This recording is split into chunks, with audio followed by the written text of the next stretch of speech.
بسم الله الرحمن الرحيم. مشاهدينا السلام عليكم ورحمة الله وبركاته، وأهلا بكم في هذه الحلقة التي نتناول فيها تاريخ سيدنا يزيد بن معاوية أمير المؤمنين المظلوم، الذي يزعم الشيعة أنه قتل سيدنا الحسين. وسنرى خلال العرض أن أمريكا هي التي تكلف مشايخ المسلمين السنة من أندونيسيا إلى الفلبين بلعن سيدنا يزيد دون وجود شاهد تاريخي واحد، ولو حتى كذاب، ولو شاهد خمرجي، ولو حشاش.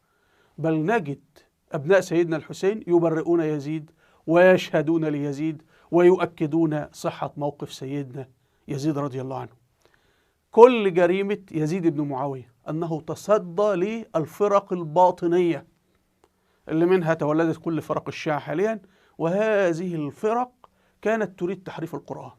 سيدنا يزيد شرفه الله سبحانه وتعالى بأنه كان من حفظة هذا الكتاب، كتاب الله سبحانه وتعالى. نحن سنشاهد أهمية يزيد ورد الاعتبار إليه في التصدي لنشاط المخابرات الإيرانية. يكفينا ضياع سوريا شرد فيها 10 ملايين مسلم وقتل فيها 2 مليون مسلم سني. العراق إيران قتلت فيها 2 مليون مسلم سني، شردت 4 مليون مسلم سني. أهل اليمن نخشى أن تتكرر المصيبة في المغرب، في الجزائر، في تركيا، في السعودية، في باكستان، في مصر، في السودان. هناك خطر داهم، وكما يقول الإمام أبو حامد الغزالي في كتابه فضائح الباطنية إن التشيع يبدأ بلعن يزيد.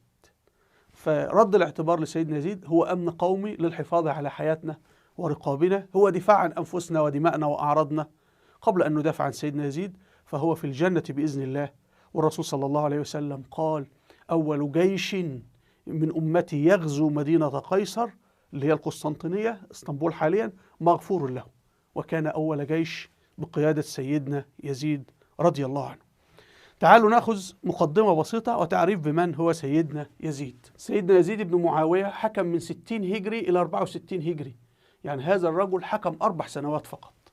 خلال ال4 سنوات حضراتكم سير الجيوش وفتح مدينة قونيا، يعني المناطق باللون البنفسجي، هذه الدولة التي استلمها من أبيه سيدنا معاوية رضي الله عنه، وهو الذي سير الجيوش وفتح مدينة قيصرية. وهو بنفسه حاصر مدينة القسطنطينية، وكان أول قائد مسلم يحاصر مدينة القسطنطينية. وفيها الحديث الموجود في صحيح البخاري أن الله سبحانه وتعالى سيغفر لأول جيش يغزو مدينة قيصر أو القسطنطينية. هو حضراتكم الذي سير الجيوش وفتحت شمال الجزائر عقبة بن نافع، وفتحت شمال المغرب، وهو الذي سير الجيوش أيضا إلى أوزبكستان سمرقند وفتحها، وإلى أفغانستان فتح مناطق كثيرة. فكما نشاهد سيدنا يزيد كان يحارب على 3 جبهات متباعدة. الراجل بقى ليس لديه وقت للكلام التافه اللي ألصقوا به مؤرخ الشيعة القدماء، أنه كان بيشرب الخمور، أنه كان بيلاعب القرود، ولا يوجد شهيد على ذلك، بل يوجد شهود على صلاح هذا الرجل. وحتى الإمام أحمد بن حنبل رضي الله عنه وضعه في الزهاد. طيب، بينما كان سيدنا يزيد مشغول بكل هذه الفتوحات، كان سيدنا الحسين يتحرك إلى مكة، ومن مكة إلى كربلاء. وكانت خطته أن هو يسير بجيش، طبعا هو منع من دخول، ويتجه إلى دمشق ويقوم بقتل يزيد ويعلن نفسه خليفة. أيضا كان في عبد الله بن الزبير اتجه أيضا إلى مكة، ويبدأ يعمل هجوم مضاد على المدينة المنورة، ويحاول يستولى على المناطق المحيطة بمكة. هذا تعريف مختصر بسيدنا يزيد بن معاوية. ولو كان هذا الرجل ظالما وقاتلا ومجرما لأمرت أمريكا كل المساجد في العالم الإسلامي بأن تقول إن يزيد تنويري ويزيد رجل عظيم. ونحن نشاهد المدح الشديد للحضارة الإسلامية في الأندلس، وهي كانت عبارة عن إيه؟ إنه زرياب الموسيقي والراقصات والمغنيات. لكن الأندلس حكمها المسلمين 800 سنة، هل فتحوا قرية ولا حاجة؟ فلكن في 4 سنوات انظر ماذا فعل يزيد. فلو كان يزيد ظالما وقاتلا والله لجرى مدحه في كتب التعليم، ولجرى مدحه في الإذاعات والقنوات والمسلسلات وفي المنابر. والسؤال الذي نوجهه لهؤلاء المشايخ الذين يبكون كل عام على دماء الحسين، نقول لهم: وأين بكاؤكم على دماء من هو أهم من الحسين، وهو سيدنا عثمان بن عفان رضي الله عنه؟ فقد قتل مظلوما، وقتل قتلة أشنع من تلك التي قتلها الحسين. هم لو سألت شيخا منهم متى قتل سيدنا عثمان بن عفان لا يعرف. لماذا لا تخطب عن مقتل سيدنا عثمان؟ لا يعرف. لماذا لا تذكرون قاتل سيدنا عثمان بكلمة؟ عبد الله بن سبأ. لا يجرؤون أصلا. لكن لأنه يزيد كان رجل صالح فيشتمونه كذا. فهذا يدل على كذب هؤلاء المشايخ، إذ لو كان يعنيهم دم الحسين لعناهم في المقام الأول دم سيدنا عثمان. تنبأ لهذه الأمور المؤرخ التركي الإسلامي الكبير قدير مصر أغلو رحمه الله، وقال: لولا وقفة سيدنا معاوية وابنه يزيد ثم الحجاج بن يوسف الثقفي والي العراق بعد ذلك، لولا وقفة هؤلاء والدولة الأموية لأسقطت الفرق الباطنية الشيعية العالم الإسلامي، وما كنا وجدنا إسلاما اليوم. تعالوا نسمع. Burada size bir tarihi gerçek daha söyleyeyim. Biz Yezid kelimesini küfür manasında kullanıyoruz. Hazreti Hüseyin'in katlinde Yezid'in hiçbir kabahati yoktur. Yezid babası Hazreti Muaviye Şam valisiyken İstanbul üzerine sevk edilen ilk Arap ordusunun kumandanıdır. Ebu Eyyub el-Ensari Hazretleri de onun emrinde buraya gelmiştir. Ebu Eyyub el-Ensari gibi bir büyük sahabe onun emrinde İstanbul'a gelmiş ve burada şehit düşmüştür. Ehl-i sünnet alimi geçirilen adamlar 10 Muharrem'de televizyonlarda öyle konuştular ki midem bulandı. 10 Muharrem'de bunlardan birkaç tanesini televizyonlarda gördüm. Sanki orada bulundular. Ama ben ileride Hazreti Muaviye'yi de Yezid'i de bu meseleler etrafındaki gerçekleri de anlatacağım. Bu da bir hakikattir. Yezid'e haksızlık ediyoruz ehli sünnet olarak. Dolayısıyla Muaviye İstanbul kuşatan, İslam devletini kuran, Muaviye'ye tabii bir fırka, Şia fırkası son derece düşmandır. Bir fırka da kendisine Duhat-ı İslam, yani İslam'ın dahileri, hakiki anlamda bir imparatorluk kurucusu ve bir komutan. Hazreti Ali ile olan münafereti ve biliyorsunuz Sıffin Savaşı'ndan dolayı kendisini bir safa tutmaz. Muaviye tabii İslam İmparatorluğu'nun kurucusudur Suriye'de. Eba Yezid vardı, kayboldu. Bayezid. Muaviye demektir o. Fakat bugünküler Bayezid ismini kullandıklarında Muaviye'yi kastetmiyorlar tabii. Yıldırım Bayezid gibi bir müthiş komutanı, padişahı kastediyorlar. Oraya olan bir bağlılık o.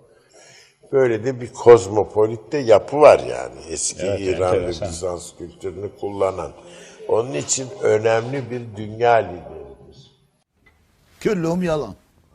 Ama Şia, Karamita, Batıniler fıkır fıkır her tarafta.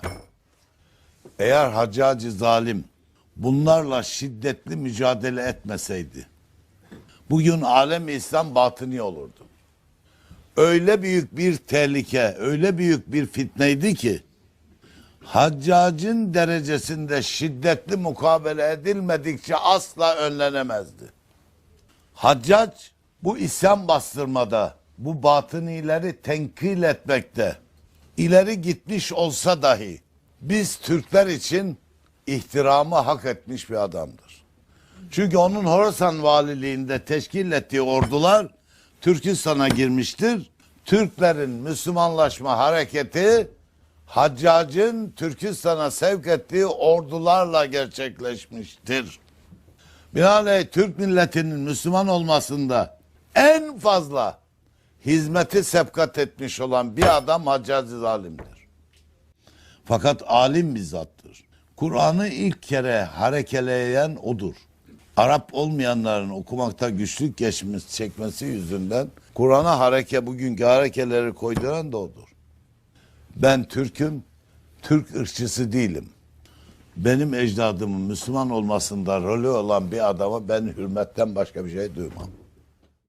أيضا بول بريمر أول حاكم أمريكي للعراق لما الجيش الأمريكي احتل العراق، فخرجوا المحللين في القنوات يقولون أمريكا احتلت العراق طمعا في بتروله، أو أمريكا احتلت العراق لنزل الأسلحة الكيميائية والنووية وهذه الخرافات. فهو قال لا، الجيش الأمريكي احتل العراق، قطع آلاف الكيلومترات من الأميال وعبر الصحراء ومليارات الدولارات، لأن الشيعة منذ زمن الخلفاء يقومون بثورات للوصول للحكم ولكنهم فشلوا. فنحن جئنا لنصحح التاريخ الذي كان يجب أن يتم من زمن الخلفاء. تعالوا نشاهد.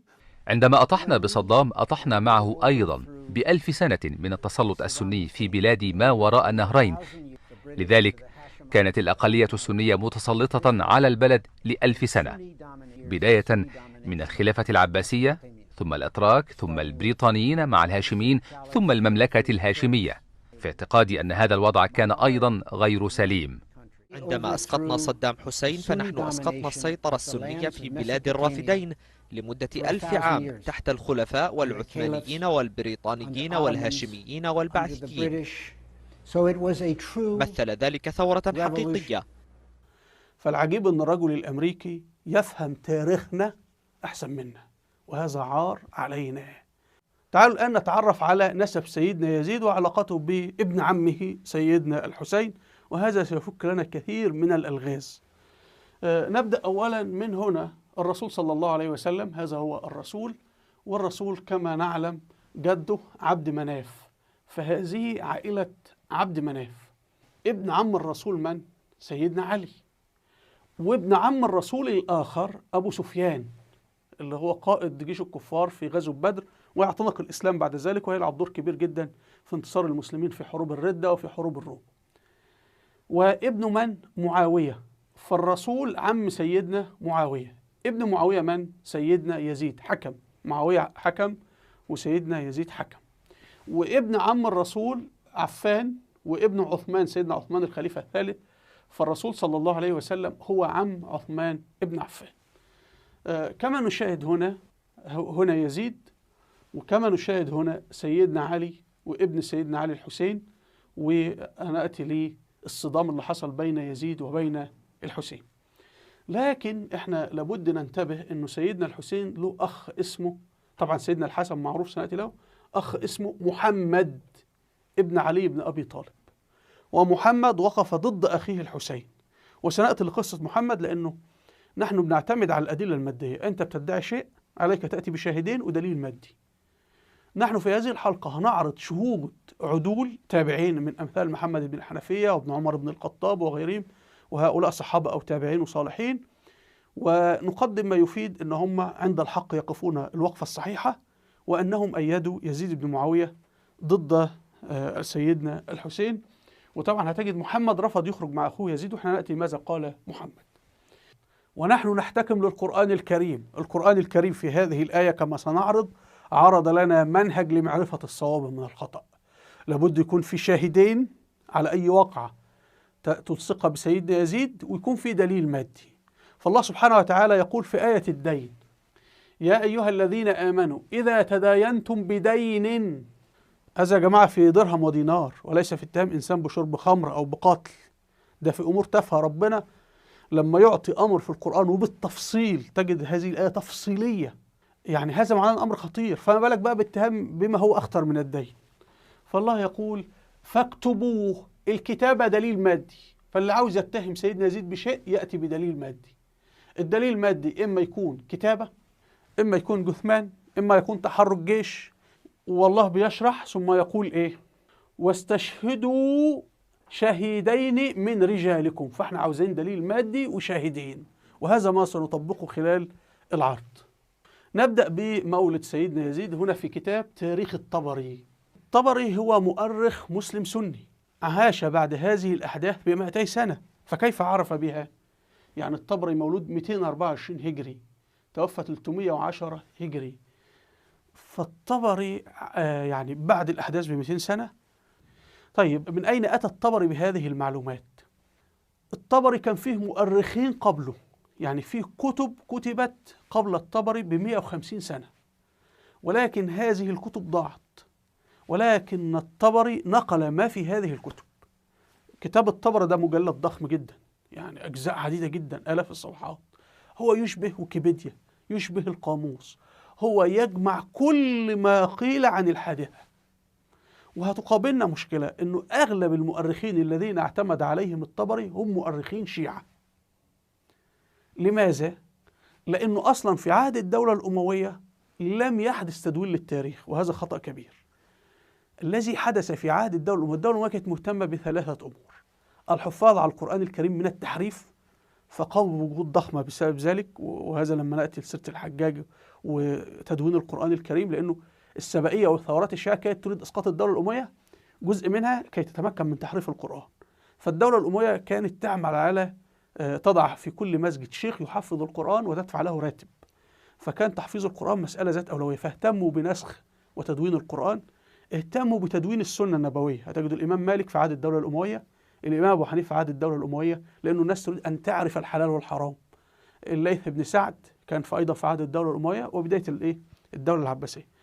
فلم يكن هناك اهتمام أو إدراك لأهمية تدوين الوقائع التاريخية، لأنه هذه لا يترتب عليها حلال وحرام، يعني يزيد صح ولا خطأ، الحسين صحيح أم خطأ، لا يترتب عليه حلال وحرام. فهذا هو الخطأ الذي حدث. أيضا لأن الورق لم يكن متاحا في تلك الفترة كما جاء في عهد الدولة العباسية. لما انهارت الدولة الأموية، من الذي كتب التاريخ؟ أعدائهم العباسيين. فتخيل أنت العصر العلماني في تركيا حاليا هو الذي يكتب تاريخ الدولة العثمانية، وكيف زور وهو مكتوب. يعني الدولة العثمانية تاريخها كله وثائق وأرشيف، فما بالك لو كان تاريخ شفهي؟ كان ممكن يطلعوا سلاطين آل عثمان هؤلاء يعني ناس يعبدون البقر والحمير وإلى آخره. واحنا شاهدنا تزوير تاريخ الدولة العثمانية المكتوب أمام عيننا، شاهدنا تزوير تاريخ الرئيس محمد مرسي في مصر، ونحن عايشنا وعاصرنا هذا، احنا في عصر الصوت والصورة وبيجري تزوير التاريخ. هم الدولة العباسية لما قامت بقتل كل الأمراء الأمويين، يعني أي طفل أموي عمره 10 سنوات كانوا يقتلونه، سوى من استطاعوا الهرب للأندلس. فالشهود الأساسيين على تاريخ بني أمية قتلوا وضاعت معهم قصصهم، ونقلت العاصمة إلى الكوفة اللي هي العدو اللدود للدولة الأموية. فعدوك هو الذي كتب تاريخك. الدولة العباسية كان من مصلحتها، هي بتقوم على أساس فكرة إيه؟ الدولة العباسية كأي ثورة تقوم أن نظام الحكم السابق ظالم وفاسد وبائد، وفي عهد بالنسبة للعباسيين هؤلاء لا يطبقون الشريعة الإسلامية، ونحن سنقيم دولة العدل والرخاء. فلذلك يسمون النظام القديم بالنظام البائد والنظام الظلام إلى آخر هذه والاستبداد والديكتاتورية إلى آخره. فالدولة العباسية كان من مصلحتها، أو هي تعمدت أن تشتم في الدولة الأموية. لماذا حكمناكم نحن العباسيين أمة حكام العدل لكن الأمويين الظلمة؟ فهنا الأمويين استعانوا بمن؟ بمؤرخ الشيعة، وأطلقوا لمؤرخ الشيعة العنان، فأصبح مؤرخ الشيعة كتبهم هي الموجودة. يكاد لا يكون عندنا سوى مؤرخين مسلمين سنة أو 3 تقريبا، عوان بن الحكم، وكتبه ضاعت للأسف ولا تردنا إلا عن طريق مؤرخ شيعي اللي هو أبو مخنف وغيره. وعندنا سيف بن عمر الوحيد الذي أنقذ يعني، وغالبية مؤلفات سيف بن عمر ضاعت. لكن الطبري هو بينقل كل ما كتب عن واقع، يعني بينقل من كتاب سيف بن عمر، من كتاب أبو مخنف الشيعي، من كتاب فلان، من كتاب الواقدي الشيعي، يقول ماذا حدث في كربلاء مثلا، ماذا حدث في حصار القسطنطينية، بيجمع كلها ويضعها، ولا يقول هذا صح أو خطأ. فهمنا؟ طيب. ففي المجلد الثاني للطبري، ففي أحداث سنة 22 هجري الطبري يرتب كتابه وفقا لتاريخ السنوات. 22 هجري يعني في عهد عمر بن الخطاب رضي الله عنه، نهاية عمر بن الخطاب، وفيها ولد يزيد بن معاوية الخليفة الأموي، وعبد الملك بن مروان. طبعا عبد الملك بن مروان سيكون خليفة أموي بعد ذلك أيضا. يقول ثم دخلت سنة 32 بعد 10 سنوات، فمن ذلك غزوة معاوية بن أبي سفيان للمضيق. في تلك الفترة لما ولد سيدنا يزيد كان أبيه معاوية والي الشام، وأبوه طبعا سيدنا معاوية رضي الله عنه كان رجل عبقري وفارس. سيدنا معاوية أرسل ابنه يزيد إلى الصحراء، إلى البادية عند أخواله في قبيلة كلب. فيزيد تربى في بيئة قاسية وشرسة، ولذلك نحن كما شاهدنا وسنشاهد أنه 4 سنوات يزيد كان يحارب على 4 جبهات: جبهة المغرب، جبهة أفغانستان وأوزبكستان، جبهة الروم، والفتن الداخلية، الخوارج وثورة الحسين وثورة عبد الله بن الزبير إلى آخره. وكان في كل الاتجاهات ينتصر، وكان عمره كام؟ 34 سنة، 34 سنة فقط، شاب صغير، وحكم 4 سنوات ومات. طيب، فهو تربى في هذه الأجواء. فبعد 10 سنوات قام سيدنا معاوية بغزوة المضيق، مضيق القسطنطينية. هنا حضراتكم الخريطة توضح ماذا فعل سيدنا معاوية. طبعا هذا في عهد سيدنا عثمان بن عفان. كان سيدنا معاوية مجرد والي الشام. سيدنا معاوية كان والي الشام فقط. وطبعا سيدنا معاوية هو والي الشام، فتح قبرص وهزم الاسطول الروماني في البحر المتوسط، وهذا هو والي. فسيدنا معاوية قام بإغارة على مضيق القسطنطينية. الطبري يقول المضيق، ثم يعرف مضيق القسطنطينية. هل يقصد مضيق الدردنيل أو تشنقلعة؟ الدردنيل وتشنقلعة اسم واحد يعني، أو يقصد مضيق البوسفور. لكن واضح إن هي كانت غزوة استطلاعية، لأنه فيما بعد هنجد سيدنا معاوية رضي الله عنه من اللحظات الأولى كان يريد فتح القسطنطينية، وقام بعمليات استطلاع كثيرة، وقام بعد ذلك لما تولى الخلافة بالسيطرة على جزر بحر إيجا كي يقوم بحصار المدينة من البحر. هو كان هدفه وحلمه الكبير يهدم إمبراطورية الروم. ولذلك المؤرخين الأوروبيين والأمريكان يكرهون سيدنا معاوية كراهية شديدة، لأن هو لعب دورين خطيرين جدا. يعني أرعب الروم، يعني هو حصر القسطنطينية 7 سنوات، وفي نفس الوقت هو الذي أخمد كل الفرق الباطنية. يعني الفرق الباطنية لما كانت تسمع اسم معاوية كان ركبها ترتعب. يعني وأنت لو معاه ابن أبي سفيان حي ولا يزيد ابن أحياء الآن، كان يحدث في دمشق ما يحدث، كان يحدث في بغداد ما يحدث، كان يحدث في اليمن ما يحدث. والله لو يزيد بن معاوية حي ليرزق الآن، والله لكان دخل طهران في ساعتين. ودعك بقى من اللي قاعدين يشتموا على كل واحد بلاحي قاعد يشتم على المنبر ولم يقرأ كتابا، واحد جاهل. احنا يعني مش عايزين نتكلم على الجهل بعد ذلك حصل حاجة اسمها غزوة خلقدونية. هي المنطقة تسمى قاضي قوي في اسطنبول. دي خريطة اسطنبول. ودي سيدنا معاوية لما ولي الخلافة أرسل جيشا إلى منطقة اسمها قاضي قوي.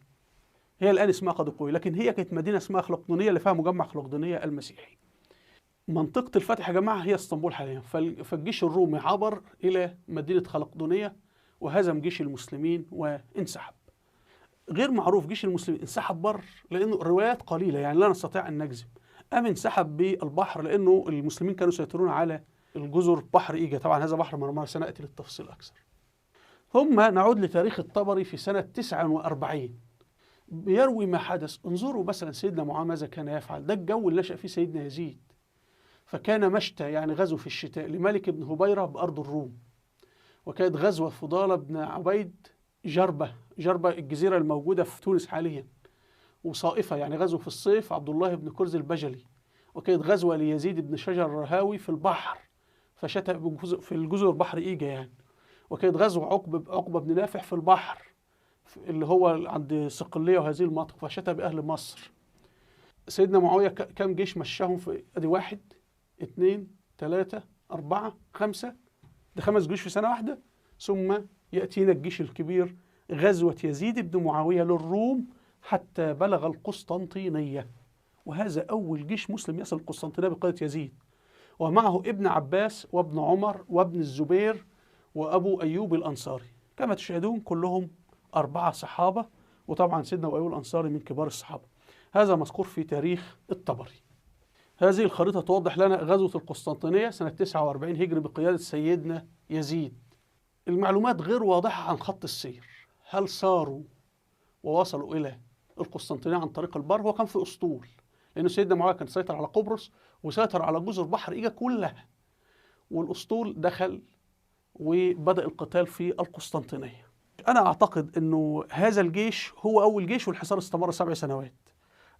سيأتينا في تاريخ الطبري، وأنا راجعت الويكيبيديا اليونانية بحث يعني على الإنترنت باللغة اليونانية، لأنه الإنترنت يمكن أن تترجم من جوجل، وبحثها باللغة الإنجليزية في ويكيبيديا الإنجليزية. أنا أريد أن نعرف ماذا يقول مؤرخين اليونان والأوروبيين عن هذه الحرب أيضا، لأنه المؤرخين المسلمين لا يعطون صورة واضحة، لكن المؤرخين اليونانيين اللي هم البيزنطيين يعني أعطوا بعض التفاصيل اللي هي غير موجودة عندنا، لأنه كان في هجوم. فهم يقولون المسلمين حاصروا القسطنطينية 7 سنوات، وكانوا يقومون بالهجوم في الصيف، وفي الشتاء يعودون إلى جزيرة موجودة في بحر مرمرة، وإن المسلمين عملوا مزارع في هذه الجزر، وكان عندهم أغنام وعندهم أبقار، حياة كاملة. وكان يجري استبدال، كان عدد الجيش 12,000 جندي. وطبعا الدولة البيزنطية كانت دولة كبيرة، كانت بتشمل مناطق البلقان اللي هي اليونان حاليا، بلغاريا، ما يسمى بيوغوسلافيا، صربيا، البوسنة، جنوب إيطاليا. هنا حضراتكم كما تشاهدون مدينة اسطنبول القديمة هي القسطنطينية، الآن تسمى الفاتح، حي الفاتح في اسطنبول، وهي في سور ضخم جدا، في سور حواليها من البر وسور من البحر. المدينة يا جماعة اللي من يشاهد منكم تحصيناتها سورين خلف بعض لا يستطيع أن يدخلها أصلا، لأنه حضرتك كي تعبر إليها لابد تعبر البحر، وبعد ما تعبر البحر هيقابلك سورين، ولو عبرت من هنا محتاج تعبر بحر المضيق الذهبي ويقابلك سورين، وهنا ولو ليس لها إلا جانب واحد هو جانب البر. خطورة المسألة إنه جانب البر فيه باقي الدولة البيزنطية، يعني جيش الروم تحاصرك من الخلف، فالمسألة كانت صعبة جدا. وفقا للوصف الرومي فإن هجوم المسلمين جاء من آسيا، وأنه بعض جيوش المسلمين نزلت من هذا الاتجاه، قبر سيدنا أبو أيوب الأنصاري في هذه المنطقة. أيضا المؤرخين اليونانيين يقولون إن هم نزلوا في منطقة الآن تسمى زيتون بورنو في اسطنبول ومنطقة بكر كوي، وكان بيحدث القتال كان بيستمر طوال أشهر الصيف. طبعا القسطنطينية في تلك الفترة أشهر الصيف بنتكلم مثلا أو الربيع، بداية الربيع بنتكلم 5 شهور. فالقسطنطينية كان فيها الماء، كان فيها لها قناة سرية أصلا للمياه، وفيها خزان مياه موجود قريب من مسجد آيا صوفيا تحت الأرض، وفيها طعامها. فكان ماذا يحدث؟ يأتي الشتاء وتنزل الثلوج والأمطار، طبعا لا يستطيع أحد اللي عاش في اسطنبول يعرف هذا أن يبقى. فجيش المسلمين كانت تنسحب إلى الجزر الموجودة في بحر مرمرة، يعني يحدث انسحاب إلى الجزر الخلفية. طبعا كانوا بيرجعوا على الجزر دي، جزر قريبة، لكن كانوا بيرجعوا الجزر بعيدة، يعني بعيدة 200 كيلو 300 كيلو، بحيث يكون آمنين من أي هجمات مباغتة للروم. هذا الحصار استمر 7 سنوات. هل هو كان فيه غزوة سيدنا يزيد وبعده غزوات أخرى؟ غير واضحة، لكن أنا أعتقد أنه هو الحصار بدأ بحمل الجيش سيدنا يزيد، وهذا أول عبور للمسلمين لأوروبا. يعني هنا آسيا، أول نزول للمسلمين لأوروبا كان بقيادة سيدنا يزيد. هنا حضراتكم ضريح سيدنا أبو أيوب الأنصاري في مدينة اسطنبول التركية، وكما نشاهد العلم التركي. وهنا الرئيس التركي أردوغان وهو يزور ضريح أبو أيوب الأنصاري. طبعا سيدنا أبو أيوب الأنصاري لما الرسول هاجر من مكة إلى المدينة أقام بدار من؟ بدار أبو أيوب الأنصاري، ومات وهو شيخ كبير. وأصبح تقليد في الدولة العثمانية، السلاطين العثمانيين، أن كل سلطان عثماني يتولى الخلافة يذهب إلى ضريح أبو سيدنا أيوب الأنصاري يقرأ الفاتحة ويتقلد السيف هناك. والسلاطين العثمانيين قبل فتح اسطنبول كان حلمهم هو أنه يقتدوا بسيرة سيدنا معاوية، فمن شدة حبهم لسيدنا معاوية رضي الله عنه ولابنه يزيد كانوا يسمون أنفسهم بيزيد. بيزيد بالتركي، بيزيد أبو يزيد. أبو يزيد هو معاوية بن أبي سفيان وابنه يزيد. طبعا بعد ذلك لما نشأت الدولة الصفوية، والدولة دي شيعية باطنية، وبدأت تحارب الدولة العثمانية، وطبعا كانت فتحت اسطنبول، بدأت الدعاية الشيعية الإيرانية الصفوية داخل الأناضول، فبدأ يحدث عملية تشييع تدريجي بسيط للعقل التركي. يعني أصبح العقل التركي يلوث بملوثات شيعية، وهيبدأ لعن سيدنا يزيد والإساءة سيدنا يزيد. هذا كله سيكون من عوامل انهيار الدولة العثمانية بالمناسبة، انتبهوا لهذا. يعني ممكن ندخل بعد كده النشاط الإيراني داخل الأناضول أدى في النهاية إلى جزء منها انهيار الدولة العثمانية. ولما نأتي إلى تركيبة الحكم في الحرب العالمية الأولى، من كان يقود الدولة العثمانية في الحرب العالمية الأولى؟ طلعت باشا. طيب طلعت باشا ما رأيه في سيدنا معاوية؟ ما رأيه في سيدنا يزيد؟ ما رأيه في أبو بكر؟ ما رأيه في عمر؟ ما رأيه في الخلافة العثمانية كلها؟ لأن هو كان يتبنى نظرية سياسية أنه يجب إسقاط الدولة العثمانية، لأن الخلفاء يجب أن يكونوا من نسل الحسين. ده نظرية طلعت باشا السياسية، فهو يرى أصلا كل السلاطين العثمانيين غير شرعيين. فإحنا لابد نفهم العوامل الدينية التي أدت إلى إسقاط الدولة العثمانية، اللي هي استسلمت أمام الدعاية الإيرانية. هنا حضراتكم الشاهد المكتوب داخل المسجد أبو أيوب الأنصاري، ويكتبون: وتوفى أبو أيوب الأنصاري سنة 52 الهجرية، وكان في جيش يزيد بن معاوية لحصار القسطنطينية، فمرض أبو أيوب فعاده يزيد فقال: ما حاجتك؟ ماذا تريد؟ فقال أبو أيوب: حاجتي إذا أنا مت فاركب وازغف في أرض العدو، يعني اقتحم أرض العدو، يعني ما وجدت مساغة قدر استطاعتك، يعني فادفني ثم ارجع. فتوفى ففعل الجيش ذلك، ودفنوه بالقرب من القسطنطينية. وواضح أنه حصل اتفاق، هذا يردنا في المصادر اليونانية، ويقولون أنه حصل اتفاق بين المسلمين وبين الروم، ويبدو أن بناء على هذا الاتفاق تم الاحتفاظ بقبر سيدنا يزيد أبو أيوب الأنصاري. ومش عاوزين ندخل في موضوع القبر. أيضا في ميدان تقسيم، قريب من ميدان تقسيم، مسجد اسمه مسجد العرب، فيه قبر قائد أموي آخر هو سيدنا مسلمة ابن عبد الملك ابن مروان ابن أمية رحمه الله. الأمويين حصروا القسطنطينية 4 مرات.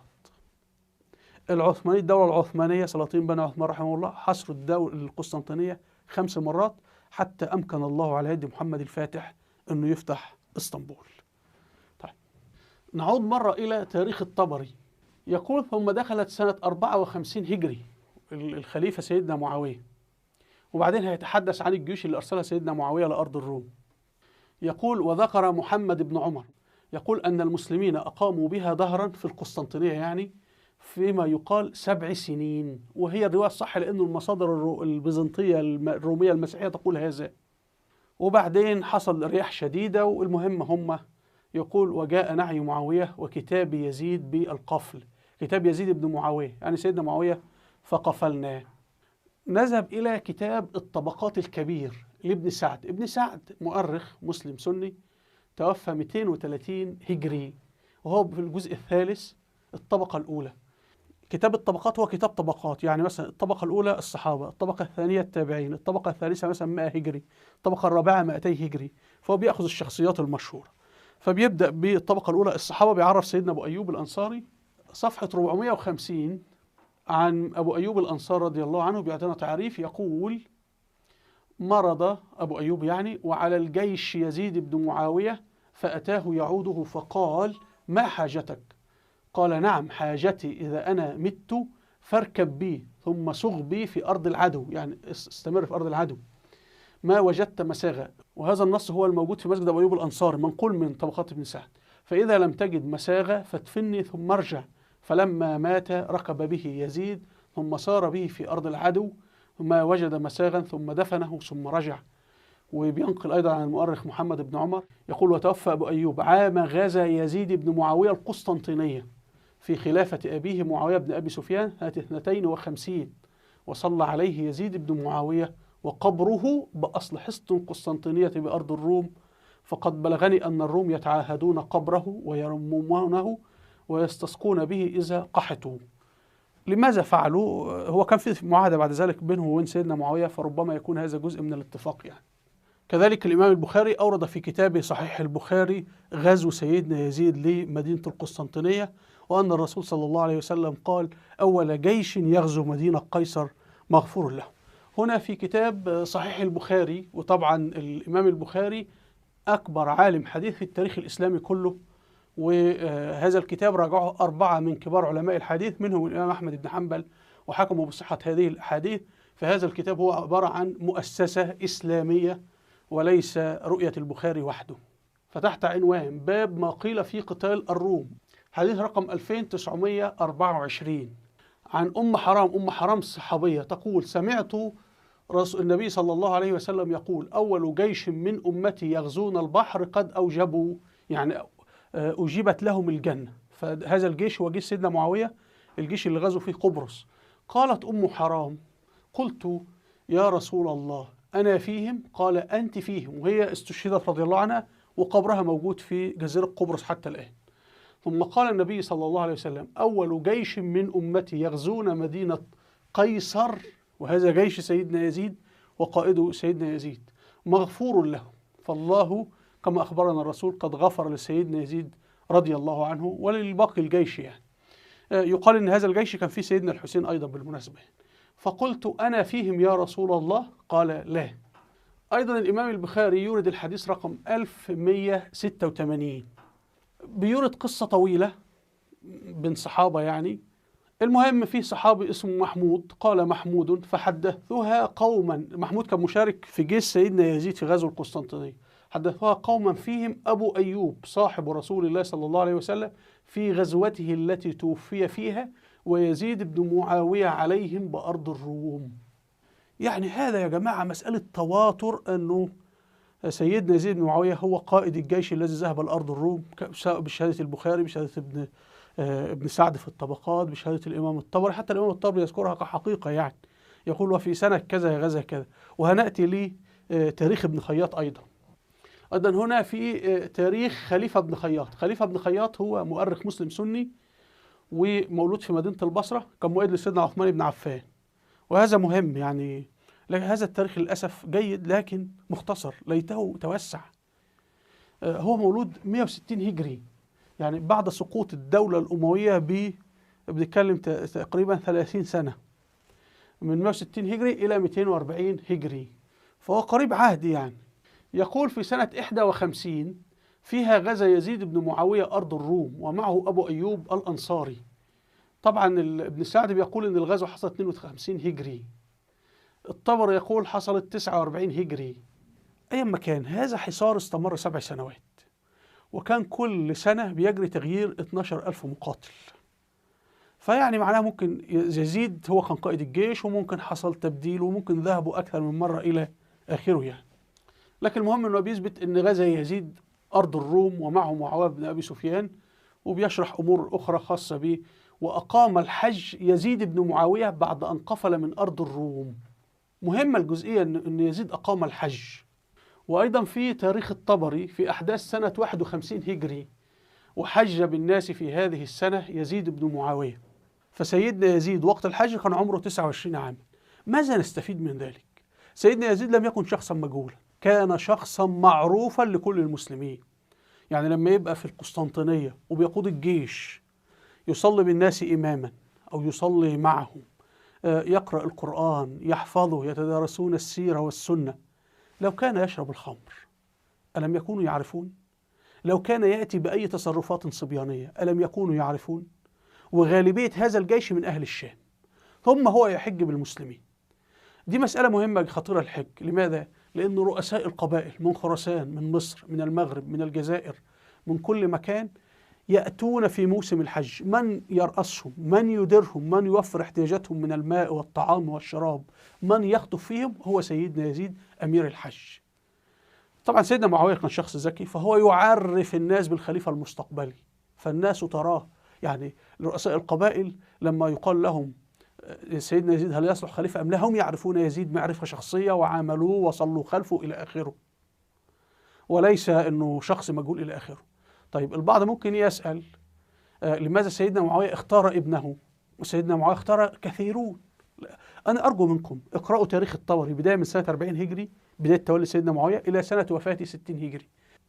ستفاجؤون بكم الحروب والغزوات التي قام بها سيدنا معاوية، والكل قام بالغزو.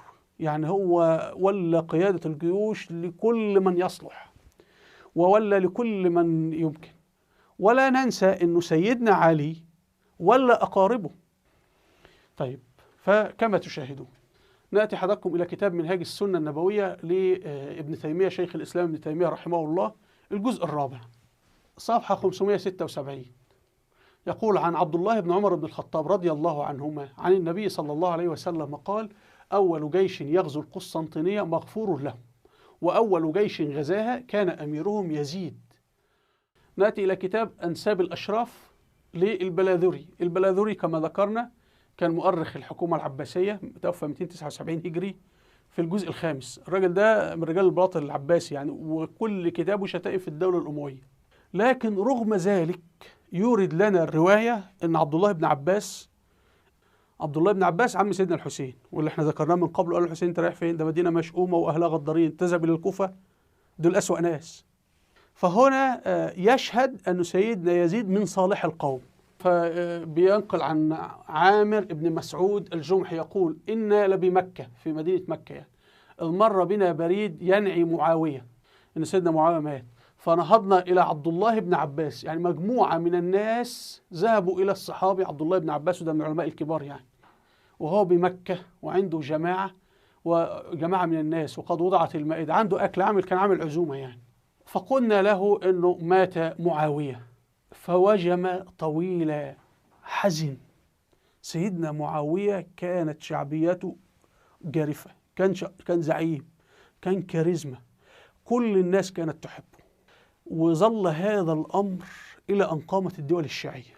لما قامت الدول الشيعية أتلفت كتب مسلمين سنة، يعني جانب كبير من تاريخنا ضاع أصلا. أنت عندك المغول دمروا بغداد، والشيعة حكموا 200 سنة. يعني الدولة الفاطمية حكمت دمشق وحكمت القاهرة ومكة والمدينة ودولة بني أمية، فما بالكم حجم الكتب التي ضاعت ولم تصلنا كتب كثيرة كثيرة كثيرة. فاحنا تاريخنا أبيد. يعني نجت الأمور البسيطة، زي ما بنقول نحتكم الأدلة المادية، نحتكم بمنهج القرآن. فوجم طويلا ثم قال اللهم أوسع لمعاوية، ومعاوية ميت بيدعو له. أما والله، يعني يحلف ما كان مثل من قبله، يعني من قبله كانوا أحسن منه، ولا يأتي بعده مثله، وإن ابنه يزيد، ده والحسين على قيد الحياة، والحسين على قيد الحياة. كان سيدنا عبد الله يشهد إنه معاوية أفضل من سيدنا الحسين، وده حاجة طبعا معروفة. يعني يا عم سيدنا معاوية 40 سنة يقاتل الروم. كم سنة سيدنا الحسين قتل فيها الروم؟ حاجات بسيطة جدا. يقول وإن ابنه يزيد لمن صالح أهله، ده حكمه إن راجل صالح، فالزموا مجالسكم وأعطوا طاعتكم وبيعتكم. نذهب إلى ابن كثير كتاب البداية والنهاية الجزء 8، هو بينقل عن من قبله، بيرينا هذه الرواية عند وفاة سيدنا معاوية صفحة 229.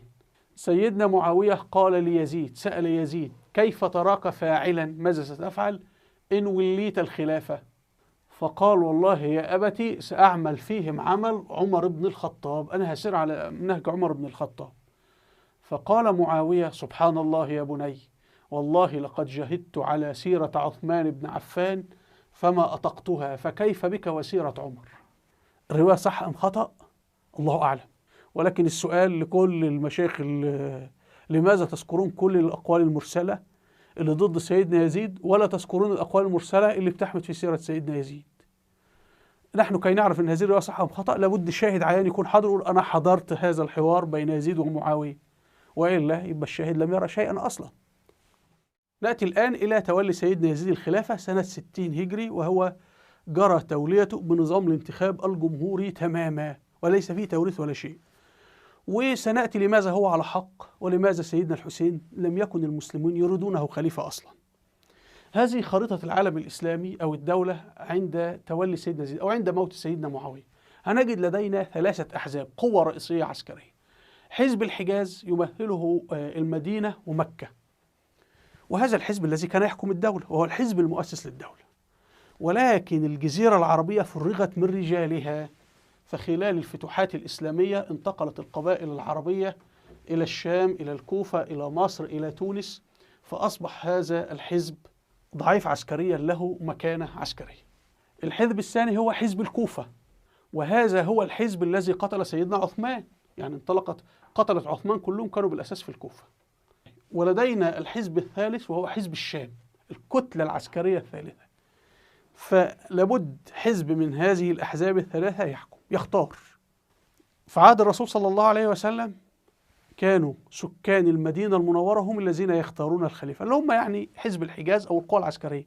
دايما أي حكم في العالم أي حاكم خلفه حزب اسمه العسكر، الجيش اسمه حزب مدني، اسمه حزب اقتصادي، المهم في قوة هي بتختار هذا. الشعب دوره يوافق. يعني أنت في أمريكا الحزب الديمقراطي والحزب الجمهوري حزبين، لا يأتي أي مرشح من الخارج، فكل حزب يرشح والشعب مجرد أنه يختار فقط بين هذا وذاك. لكن ما في لو واحد ترشح من الشارع لا قيمة له. طيب تعالوا حضراتكم نرى هذه الكتل الحزبية. الحزب الشام اللي هو حزب دمشق هو يريد يزيد. احنا هنعطي حزب الشام 33% من أصوات الناخبين. لدينا 3 أحزاب وبنقسم أصوات الناخبين بالتساوي. حزب الشام من تريدين؟ قالوا سيدنا نريد ابنك يزيد. ويزيد كان شخص واحد، يعني هذه قبائل، يعني خلي بالكم لولا يريدون يزيد والله قد قتلوا يزيد وقطعوه إربا إربا يعني. ولما يموت سيدنا يزيد بعد 4 سنوات حزب الشام يأتي بأمير من المدينة أموي اسمه مروان بن الحكم، ويقولون له تعالى أنت تصبح الأمير علينا. يعني حزب الشام لا يريد أن يعين من نفسه أمير، لأنه قبائل العرب في تلك الفترة لا ترضى إلا بقريش، لأن قريش بورصة نيويورك في تلك الفترة، يعني هم التجار قبل الإسلام وبعد الإسلام، وهم قادة الجيوش إلى آخره. العرب لا ترتضي إلا قريش، ولذلك قتلت عثمان. لما قتلوا عثمان بن عفان اختاروا خليفة من قريش هو علي. والكوفة لما قتل سيدنا علي اختاروا خليفة من قريش هو الحسن. ولما مات سيدنا الحسن وأراد بعضهم يختار خليفة، ذهبوا يستوردوا الحسين من المدينة. طب يا أهل الكوفة، ما أنتوا زعيم منكم يكون الخليفة يعني من أي قبيلة أخرى. فمسألة القرشية كانت مسألة أساسية. فأهل الشام أرادوا يزيد من قريش، جزء من الكوفة أراد الحسين. طيب تعالوا نقسم الأحزاب الثلاثة. احنا في انتخابات، حزب الشام كله يريد يزيد، 33% بيقولوا احنا أصواتنا ليزيد. حزب الكوفة 20 من حزب الكوفة 20% يؤيدون يزيد، واحنا هنقدم الأدلة المادية حالا. 13% فقط يؤيدون الحسين. من يدعي أن الحسين كان له شعبية في الكوفة يفضل يتقدم الأدلة المادية.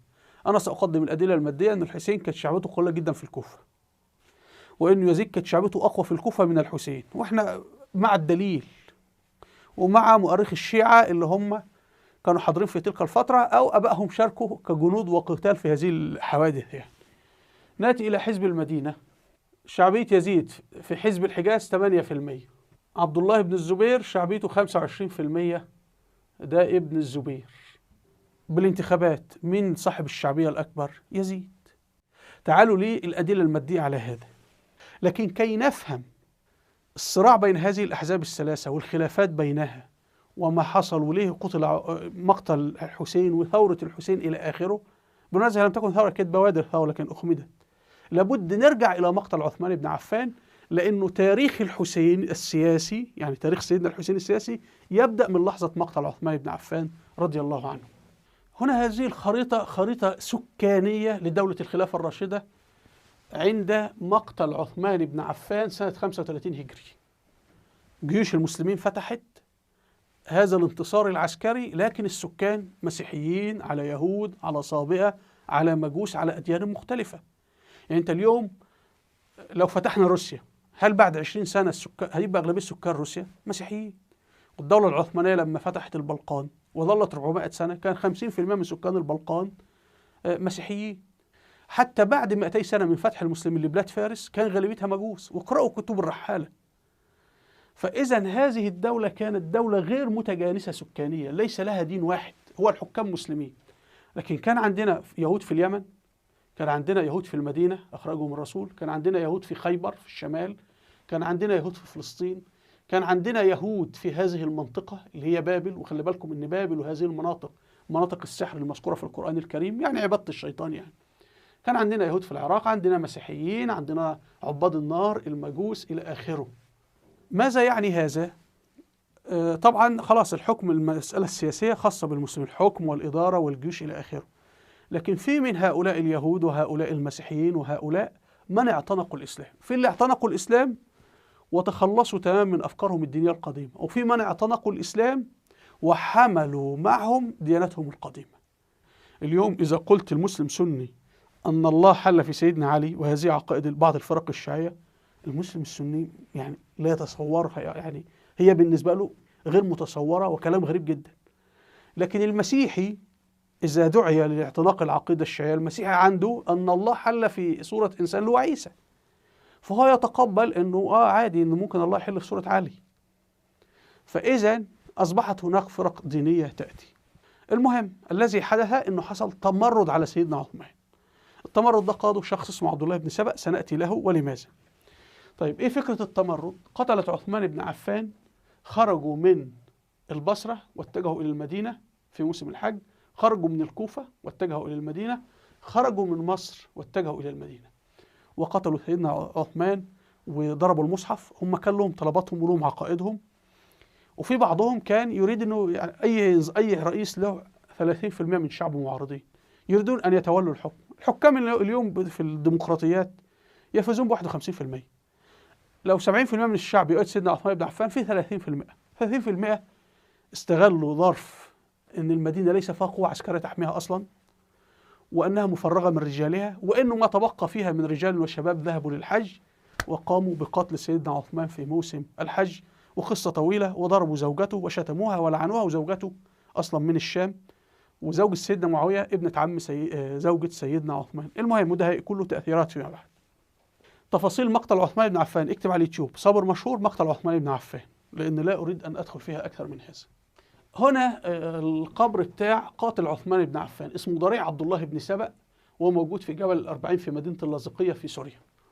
وهذا الضريح يحج إليه، وموجود له صفحة على الفيسبوك، والشيعة النصيرية اللي منهم بشار الأسد الذي يحكم سوريا الآن يحجون إليه ويقدسونه، وموجود في كتبهم.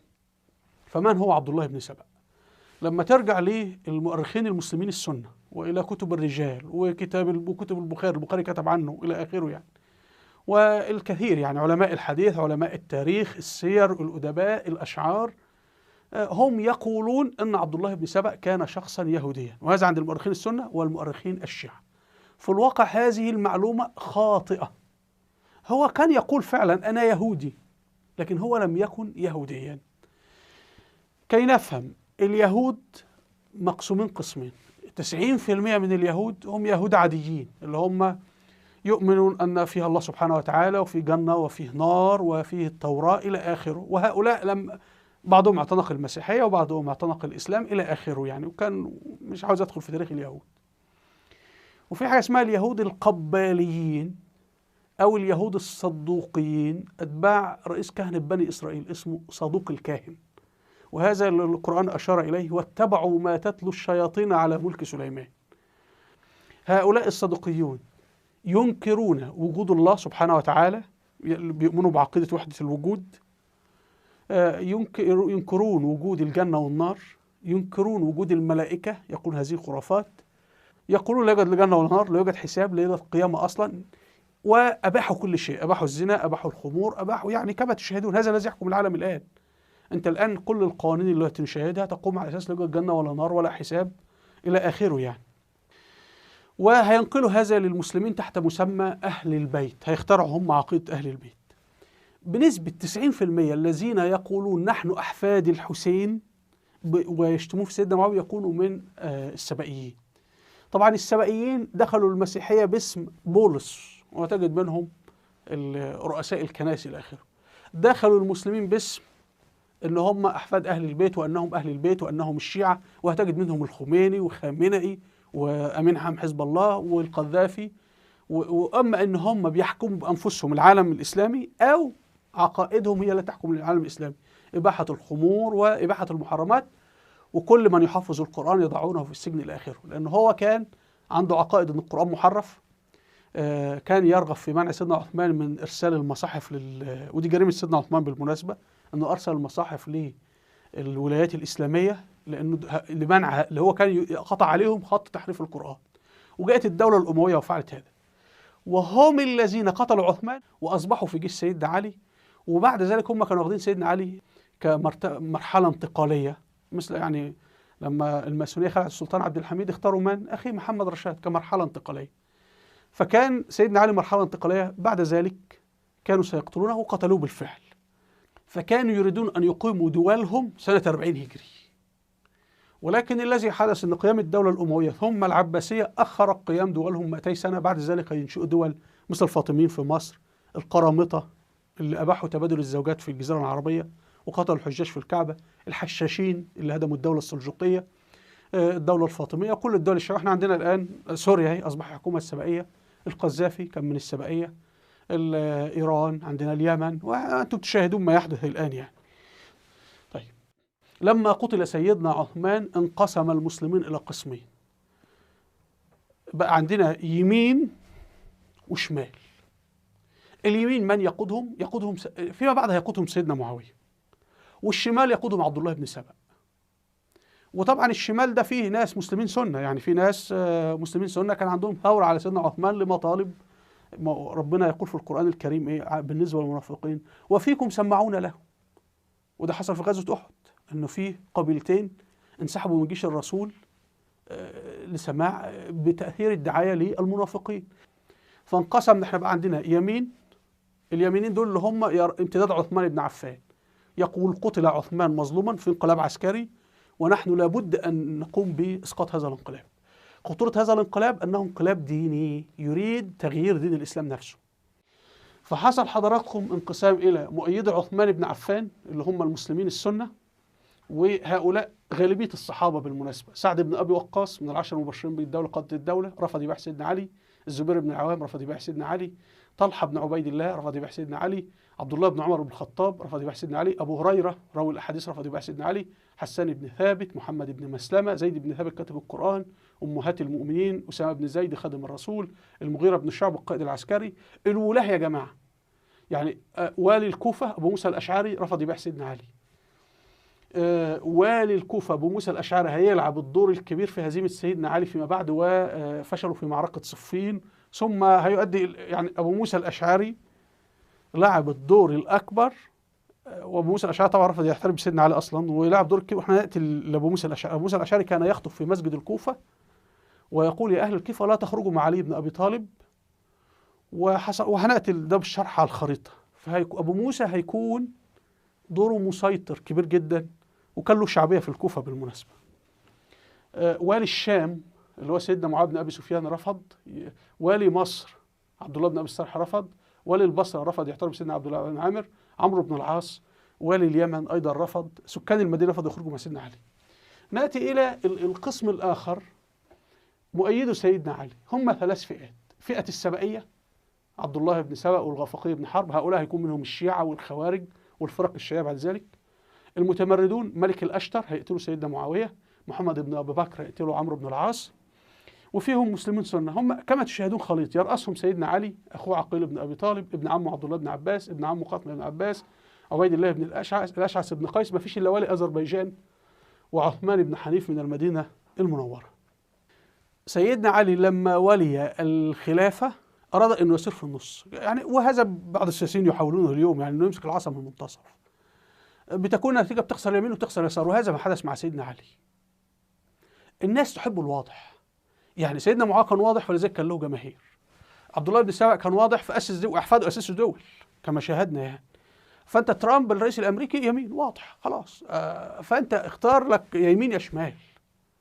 طيب هنا حضراتكم الخريطة بتوضح الحسين بقى لما كان سيدنا الحسين لما كان شاب، ويزيد لما كان شاب اللي حصل. هنتناول موقعتي الجمل 36 هجري وموقع الصفين 37 هجري لأنهما الحاسمتين في مسيرة أو فشل ثورة الحسين بعد ذلك.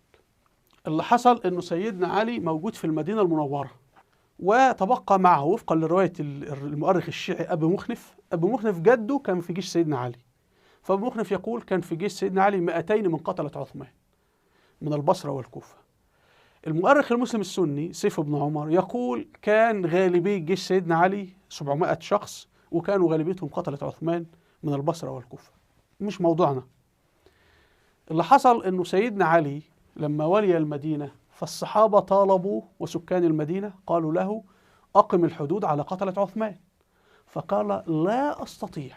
لماذا؟ لأنهم ينتمون إلى قبائل كثيرة. يعني ما هو إيه اللي حصل؟ كل قبيلة فيها بلطجي أو حرام، سيدنا عثمان عاقبه فتمرد عليه، ما عليه سيدنا عثمان، فأصبح أنت كي تقتص منه هتدخل في مشاكل مع قبائل كثيرة. فهنا حصل بقى أن في صحابة قالوا سيدنا علي احنا نستطيع أن احنا ننفذ. هم مين؟ طلحة والزبير. فخرج طلحة والزبير من المدينة إلى مكة.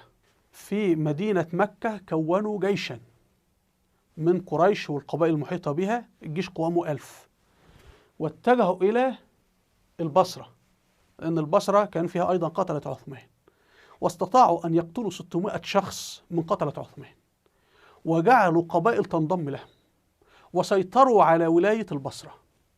وسيدنا علي بيقول أنا لا أستطيع أن أقتل قتلة عثمان، فقالوا له نحن سنريك نموذجا عمليا وسوف نقتل نحن قتلة عثمان، احنا هنقوم بهذا الدور. طبعا سيدنا علي لما لم يأخذ بقتلة عثمان بدأت شعبيته تنزل. فماذا حدث؟ هنا والي البصرة المعين من سيدنا علي أرسل لسيدنا علي في المدينة وقال له أدركنا، انطرد أصلا. فسيدنا علي خرج بجيش 700 واحد من المدينة، يعني سيدنا علي خرج من المدينة إلى الربزة وتوقف. لماذا؟ لأنه هو أرسل للكوفة، عاوز جيش من الكوفة وليس معه 700 مقاتل، فلو ذهب إلى البصرة أصلا وفي هناك جيش مكة بطلحة والزبير ومع سيدنا 1000 مقاتل، وأصلا غالبية قبائل البصرة انضمت إلى سيدنا طلحة والزبير، فهو لا يستطيع أن يهزمهم أصلا ولا يستطيع أن يفرض عليهم أي شيء. فكان يحتاج قوات، يحتاجها من الكوفة. فهنا أبو موسى الأشعري والي الكوفة واللي رفض أصلا اعتراف بسيدنا علي خطب في أهل الكوفة في المسجد وقال لهم: إذا أردتم أن تقاتلوا فاقتلوا قتلة عثمان، لكن لا تخرجوا مع علي، وهذه فتنة والجالس فيها أو القاعد فيها أحسن من القائم، يعني من يشارك فيها إلى آخره. فسيدنا علي أرسل ابنه الحسن وسيدنا عمار بن ياسر الصحابي إلى مسجد الكوفة، وحصل نقاشات كثيرة جدا في الكوفة.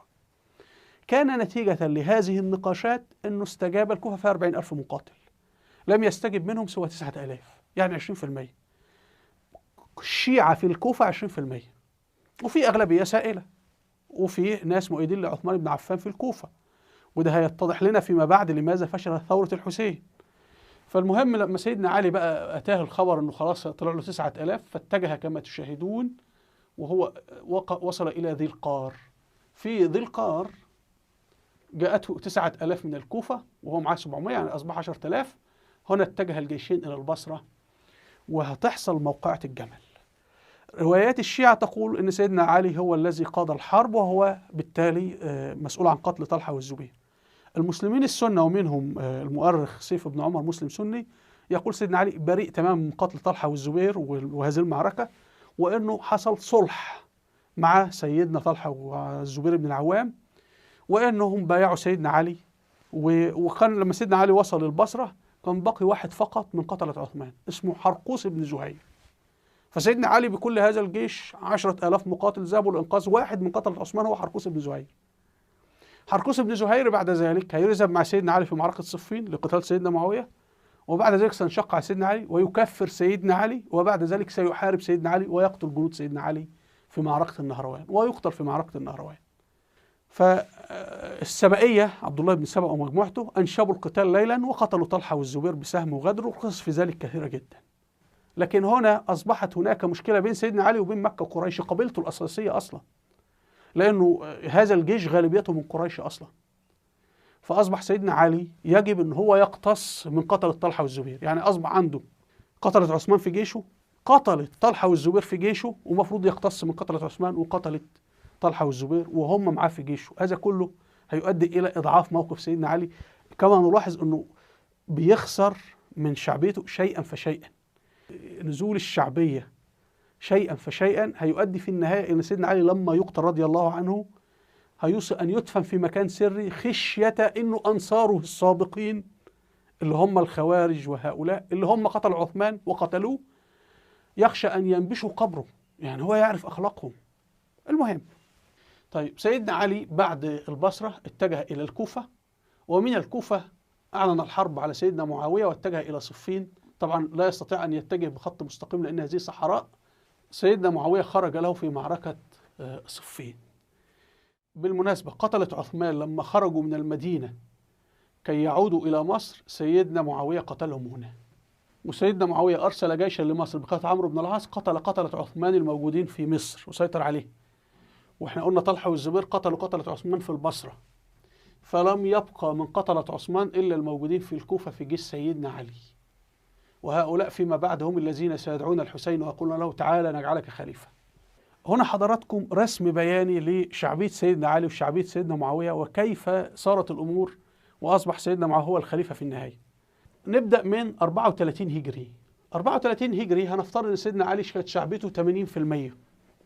سيدنا معاوية كان والي الشام فقط، فهنفترض أن شعبيته كانت 20%، لأنه والي من ولاة كثر، وهو فاتح إسلامي حرب الروم 20 سنة وهو والي، ولكن غيره أيضا حارب الروم، يعني هو معاوية واحد من ضمن. لكن في وقت الفوضى والأزمات بتظهر الشخصيات العبقرية، فهتظهر عبقرية معاوية. 35 هجري هيحصل مقتل عثمان بن عفان. ما الذي سيحدث عند مقتل عثمان؟ هيطالب سيدنا علي خذ بثأر عثمان فلا يأخذ، فيحدث صراع نفسي بين المسلمين ان احنا عاوزين نتحد خلف امام او خليفة واحد اللي هو علي بن ابي طالب. فغالبية الولايات والامصار بايعوه من باب ان احنا نتحد، ولكن نريد انه تأخذ بثأر عثمان، فهو لم يأخذ بثأر، قال لا استطيع. لما طلحة والزبير خرجوا واخذوا بثأر عثمان اصبح ما هو ممكن ان احنا فعلا نأخذ بثأر عثمان، ونحبط هذا الانقلاب، فلماذا لا تفعل؟ فبدأت شعبيته تقل. طيب فهنا هيصبح شعبية سيدنا علي هتنزل، نخليها تنزل إلى 75%، وشعبية معاوية ترتفع إلى 25%. طبعا ده يعني شرح تبسيطي يعني.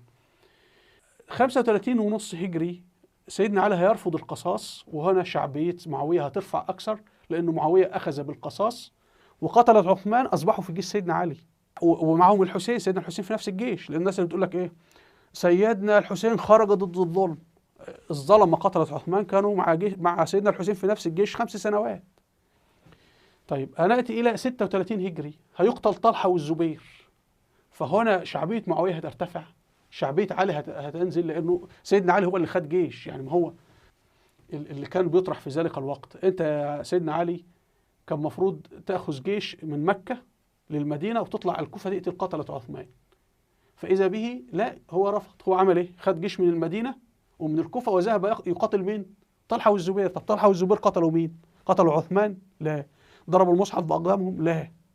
هو كان يعتقد أنه أنا ههدي الأمور وأخلي الأمور تستكين ونسيطر على الأمن إلى آخره.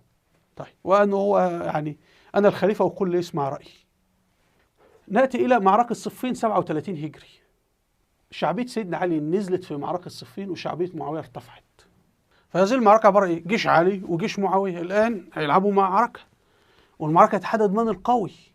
فهذه المعركة أسفرت أنه بعد ما كان سيدنا علي وجيش ينظر له أنه هو القوة الخلافة، هو جيش الدولة القادر على حسم المتمردين العصاة، اتضح أنه هو لا يستطيع أن يهزم جيش الشام أو جيش سيدنا معاوية.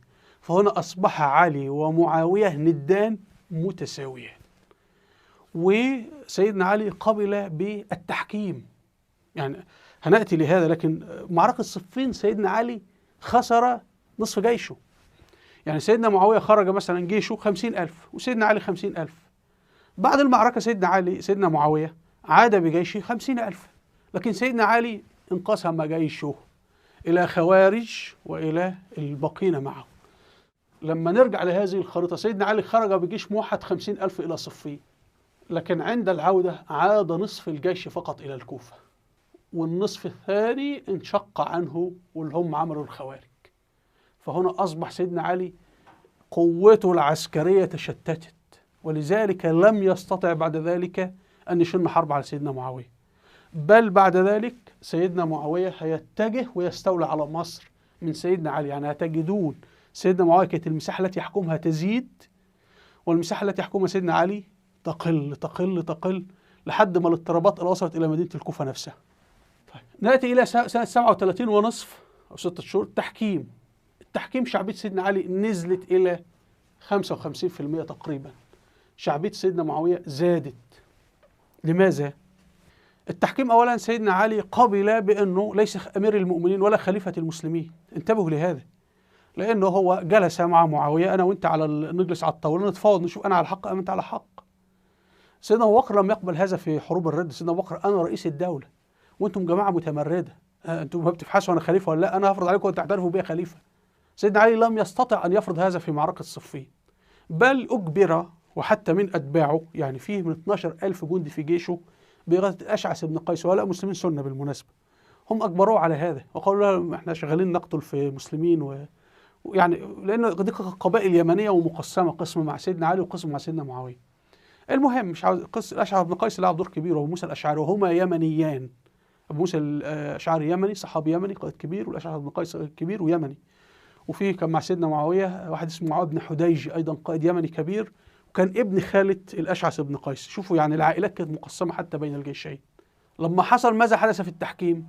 حصل أنه اليمنيين اللي هم غالبية جيش سيدنا علي أجبروه على أن يعين أبو موسى الأشعري محاميه. أبو موسى الأشعري لا يعترف به أصلا، ويرى أنه لا يحق له أن يقاتل معاوية ولا يحق له أن يقاتل طلحة والزبير، وإن الذين يجبون أن يقتلوا قتلة عثمان. يعني أبو موسى الأشعري هو موقفه نفس موقف معاوية، ولكن أبو موسى الأشعري لم يذهب إلى معاوية، يعني غير متهم أنه عاوز الحكم ولا الخلافة ولا كل هذه الترهات التي تقال الآن. فالأمر أنت بترسل محامي هو أصلا يقول لك أنت على باطل وقضيتك خاسرة، والكلام ده معلن في المساجد. وأبو موسى الأشعري كان يخطب في المساجد وكان يقول هذا، لا تخرجوا مع علي أصلا في حروبه. تخيل أنك حق متهم في قضية قتل، ومحامي يقول هذا فعلا قتل وهذه قناعة أنه قتل، وبعد ذلك هو يصبح محاميك في المحكمة. فكانت نتيجة التحكيم أن أبو موسى الأشعري هو كان خالع سيدنا علي من قبل، وذهب في التحكيم وأكد خلع سيدنا علي، فخسر سيدنا علي مرة أخرى. طيب بعد ذلك يحصل مقتل مالك الأشتر 37.5 هجرية. مقتل مالك الأشتر هيجعل شعبية علي ومعاوية متساويتين. حصل أنه سيدنا علي أرسل مالك الأشتر لمصر كي يصبح والي على مصر. هنا خرجت له قوات سيدنا معاوية واعترضته وقتلته. مقتل مالك الأشتر خطير على موقف سيدنا علي من ناحيتين. مالك الأشتر هو من قتلة عثمان بن عفان، شارك في حصاره إلى آخره، إما قتلوا بيده أو دي كريم القتل عامة، يعني قتل سياسية، كل الموجودين على المسرح قتله. طبعا سيدنا علي لما ذهب إلى الكوفة هو أصبح بين ظهراني قتلة عثمان نفسه، وأصبح بين الكوفة المتمردة أصلا على عثمان، تمردت على عمر وتمردت على عثمان بن عفان وتمردت على سيدنا علي، فهو أصبح هؤلاء هم رجال الدولة. فهو طبعا لابد تضعنا في مناصب. هو في بداية حكمه كان يرفض أن يعينه في المناصب، لأنه يجعلون المسلمين ينفرون منه ويبعدون عنه. ما هو للأسف سيدنا علي إيه السياسة اللي اتبعها، وهي السياسة اللي تؤدي انهيار الدولة الأموية بعد 80 سنة. هو قرب العدو وأبعد الصديق، فبقي العدو عدوا وأصبح الصديق عدوا. يتخيلوا سيدنا علي تحالف مع سيدنا معاوية ومع طلحة والزبير، كان قتل عثمان وكان هو الخليفة وكان حقق إنجازات عظيمة. لكن هو للأسف أراد أن يسير في خط منتصف، لا مع قتلة عثمان ولا مع النظام الحاكم القائم اللي هو الخلافة نفسه. فالنتيجة هو خسر هؤلاء وخسر هؤلاء، قتلة عثمان، يعني قتلوه فيما بعد. فملك الأشتر من قتلة عثمان، وملك الأشتر كان شخصية قيادية، هو جد نور المالكي اللي موجود في العراق، رئيس وزراء العراق. ونور المالكي عمل ميليشيات شيعية قتلت كثير من المسلمين. ده أمريكا نشرت هذا الكلام في وثائق ويكيليكس. وكان الجيش الأمريكي عنده تعليمات لما المسلمين السنة يتصلون بكم، لأن الدولة تحت الاحتلال، لإنقاذهم من ميليشيات نور المالكي لا تخرجوا، يعني اتركوا ميليشيات نور المالكي تقتل المسلمين السنة. وويكيليكس نشرت هذا، وقناة الجزيرة في فيلم وثائقي إلى آخره. فلما سيدنا علي عين مالك الأشتر قاتل عثمان والي على مصر، ده نزل من شعبية سيدنا علي. ثم معاوية، طبعا مخابرات معاوية نشطة جدا، احترزته في الطريق وقتلته، فسيدنا علي فقد قائدا كبيرا. طب سيدنا علي هيعمل ايه؟ هيرسل محمد بن أبي بكر كوالي آخر.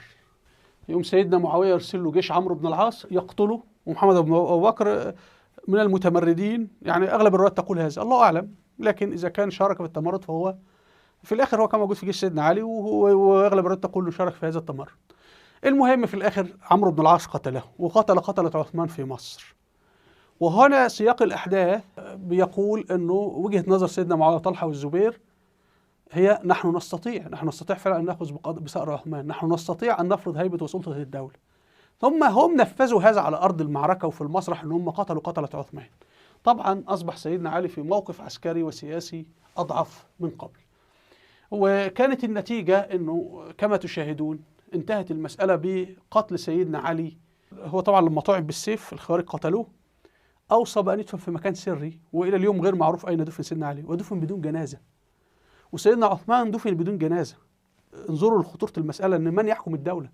لما أنت الخليفة سيدنا علي وابنه الحسن اللي هيتولى الحكم بعده، ما هو أهل العراق ورثوا الحكم لسيدنا الحسن، عشان بعد كده يقول لك سيدنا معاوية ورث الحكم لابنه، لا، هو أهل الشام ورثوه ليزيد، نفس ما فعلوا أهل العراق يعني.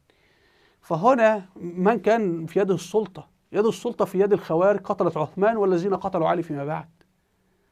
فسيدنا علي كان يعتقد أنه سيحتويهم، لكن هو الجيش بتاعه هو أحزاب متصارعة، وهذه الأحزاب تقاتلت فيما بعد.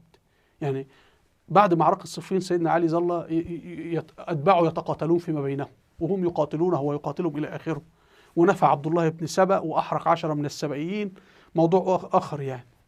طبعا سيدنا الحسين شريك في كل هذه الأحداث، فلذلك كل ما شعبية سيدنا علي تقل سيدنا الحسين شعبيته تقل، كل ما شعبية سيدنا معاوية تزيد، وشعبية الشام وأهل الشام، ويبقى مركز القوة هو الشام وعاصمة الدولة تكون دمشق، هتكون نتيجة أنه هذا سيؤدي إلى نتائج لابنه يزيد أيضا. فإحنا لما نأتي في الحكم كما تشاهدون، من يستحق الحكم؟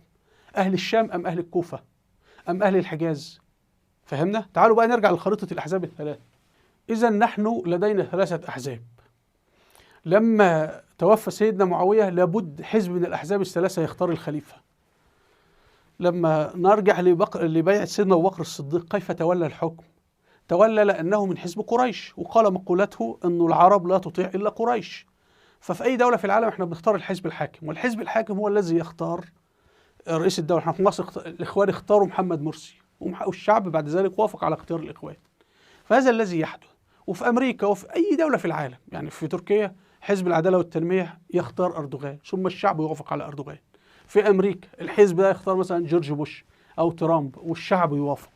فاحنا عندنا انتخاب على مرحلتين، النخبة الحاكمة تختار ثم الشعب يعمل انتخابات أو نسميها نحن في الإسلام مبايعة. طيب اللي حصل إنه حزب الكوفة لا يريده أحد أصلا.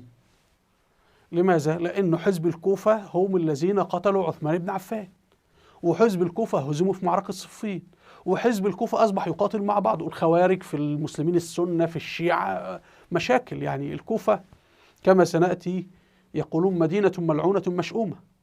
الحزب الثاني هو حزب الحجاز. حزب الحجاز هو مفرغ من رجاله، لأن كل قوى عسكرية ذهبت في الفتوحات، وهذا الحزب هزم عسكريا في مقتل عثمان.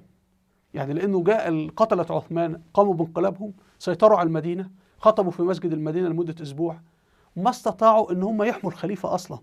فهذا الحزب فقد السيطرة على الدولة. لم يتبقى لنا إلا حزب الشام، اللي هو استطاع حزب الشام أن هو ينتصر فهو مركز القوة. يعني حزب الشام سيطر على الكوفة ودخلها، وسيطر على مكة والمدينة في عهد سيدنا معاوية. لما هيموت سيدنا معاوية حزب المدينة سيعتقد أنه يستطيع أن يهزم حزب الشام، لكن حزب الشام هيهزمه. وحزب الكوفة هيعتقد أنه هيهزم حزب الشام، لكن اللي هيحصل أن حزب الشام سيهزمه. هذه حقيقة الصراع اللي حصل في تولي سيدنا يزيد الحكم. لكن لنفترض أن سيدنا معاوية مات دون أن يولي أحد. أبو بكر الصديق مات وولى عمر بن الخطاب، عمر بن الخطاب مات وولى عثمان بن عفان بعد قصة. يعني عثمان بن عفان، ركزوا بقى في هذا، عثمان بن عفان قتل دون أن يولي، لم يضع ولي عهد. فهنا المسلمين هيضعوا نظام ولاية العهد.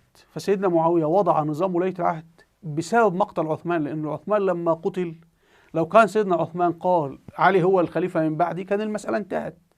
لو قال معاوية، لو قال سعد بن أبي وقاص، فلو كان له ولي عهد كانت المسألة انتهت. هنا المسلمين بيبدأوا يشوفوا إيه الثغرة في نظامهم الدستوري والقانوني، وهذا النظام يسير عليه المسلمون منذ تلك الفترة حتى اليوم. في الأنظمة الملكية تحت مسمى ولي العهد، في الأنظمة الرئاسية في العالم الإسلامي وغير الإسلامي في أمريكا اسمه نائب الرئيس. إذا مات الرئيس من يتولاه؟ بيكون نائب رئيس أو رئيس البرلمان حسب حالة الدستور للدولة. فإذا نظام ولاية العهد الذي أوجده سيدنا معاوية هو نظام معمول به في كل دساتير العالم حاليا. طيب سيدنا معاوية هنا يختار مين؟ أهل الشام يريدون يزيد. نحن نؤمن الإسلام نظام جمهوري. الله يقول في القرآن الكريم وأمرهم شورى بينهم. احنا عندنا آيتين في القرآن خاصين بالديمقراطية أو الحكم الانتخابات، لا داعي لكلمة الديمقراطية. وأمرهم شورى أي أنهم يختارون ويتحكمون في أمور أنفسهم. فالمسلمين من حقهم اختيار الحاكم. فإذا اختاروا الحاكم هننتقل للمرحلة التالية إيه؟ وشاورهم في الأمر. يعني انتخبوا الحاكم يبدأ يشاورهم. يعني الآية الأولى وشاورهم، آية التأسيس، والآية الثانية هي آية الإدارة وشاورهم في الأمر. سيدنا معاوية لما أهل الشام بايعوا ابنه يزيد طالب كل المسلمين بمبايعة يزيد، فكل المسلمين بايعوا يزيد. لماذا بايعوه؟ قالوا لا نريد حرب أهلية جديدة، لأنه في حرب أهلية 5 سنوات بين سيدنا علي وبين سيدنا معاوية، فالمسلمين كفروا بالحرب الأهلية لا يريدونها. فالكل بايع ما عدا شخصين نازعا في الخلافة. الشخصين الحسين بن علي سيدنا الحسين، وعبد الله بن الزبير، وهو صحابي وهو أعلى في المنزلة من سيدنا الحسين بالنسبة للسكان في تلك الفترة، لأنه شارك في الفتوحات وله دراية في القيادة يعني. ولكن يزيد كان أعلى منهم في الإدارة والقيادة كما سنرى. تعالوا نرى ما الذي حدث. طيب سيدنا يزيد أصبح هو الخليفة وكل المسلمين بايعوه ما عدا شخصين. الشخصين الحسين، سيدنا الحسين، وسيدنا عبد الله بن الزبير. ما الذي حدث؟ طبعا سيدنا يزيد أرسل لهم بايعوا، فهم تركوا مكة واتجه إلى المدينة المنورة ودخلوا الكعبة أو أقاموا. وكان سيدنا يزيد يقدم الدبلوماسية على الحرب، فكان يرسل لهم الرسل ودارت مفاوضات كثيرة. المهم في تلك الفترة هيخرج رسول من الكوفة من شخص اسمه هانئ بن عروة. من الكوفة هيخرج رسول إلى مكة، اللي هيرسل هذا الرسول واحد كوفي اسمه هانئ ابن عروة. مين هانئ وشرعيته إيه وتاريخه إيه؟ أنا بحثت في الكتب الشيعية، قالوا لا نعرف له تاريخا قبل أن يدعو الحسين إلى الكوفة. حضراتكم هنا القبر بتاع هانئ ابن عروة، طبعا الشيعة بيقيمون له هيصة وزنبليطة. بنقول هذا الرجل ليست له شعبية. لماذا؟ هو اسمه هانئ ابن عروة المرادي من بني مراد، وهم فرع من قبيلة مزحج اليمنية. زوجته اسمها روعة بنت الحجاج الزبيدي من مزحج، من نفس القبيلة بتاعها. هو مين اللي قتل الحسين يا جماعة؟ يعني بعد ذلك الجيش اللي دخل في حرب مع الحسين مين؟ أخو مراته. خلي بالك هانئ ابن عروة هذا لما هيرسل لسيدنا الحسين يقول له تعالى وأنا سأجعلك خليفة وكذا، هنا والي الكوفة الأموي عبيد الله بن زياد سيأتي به ويقتله. مفروض قبيلة مزحج تثور ضد هذا الوالي بتاع الكوفة، إلا أن قبيلة مزحج قبيلته أيدت والي الكوفة. والي الكوفة لم يكن معه قوات من خارج الكوفة، يعني عبيد الله بن زياد والي الكوفة لم يكن معه قوات من الشام. ده القوات اللي ساندته في مسألة قتل الحسين مين؟ قوات قبيلة مزحج.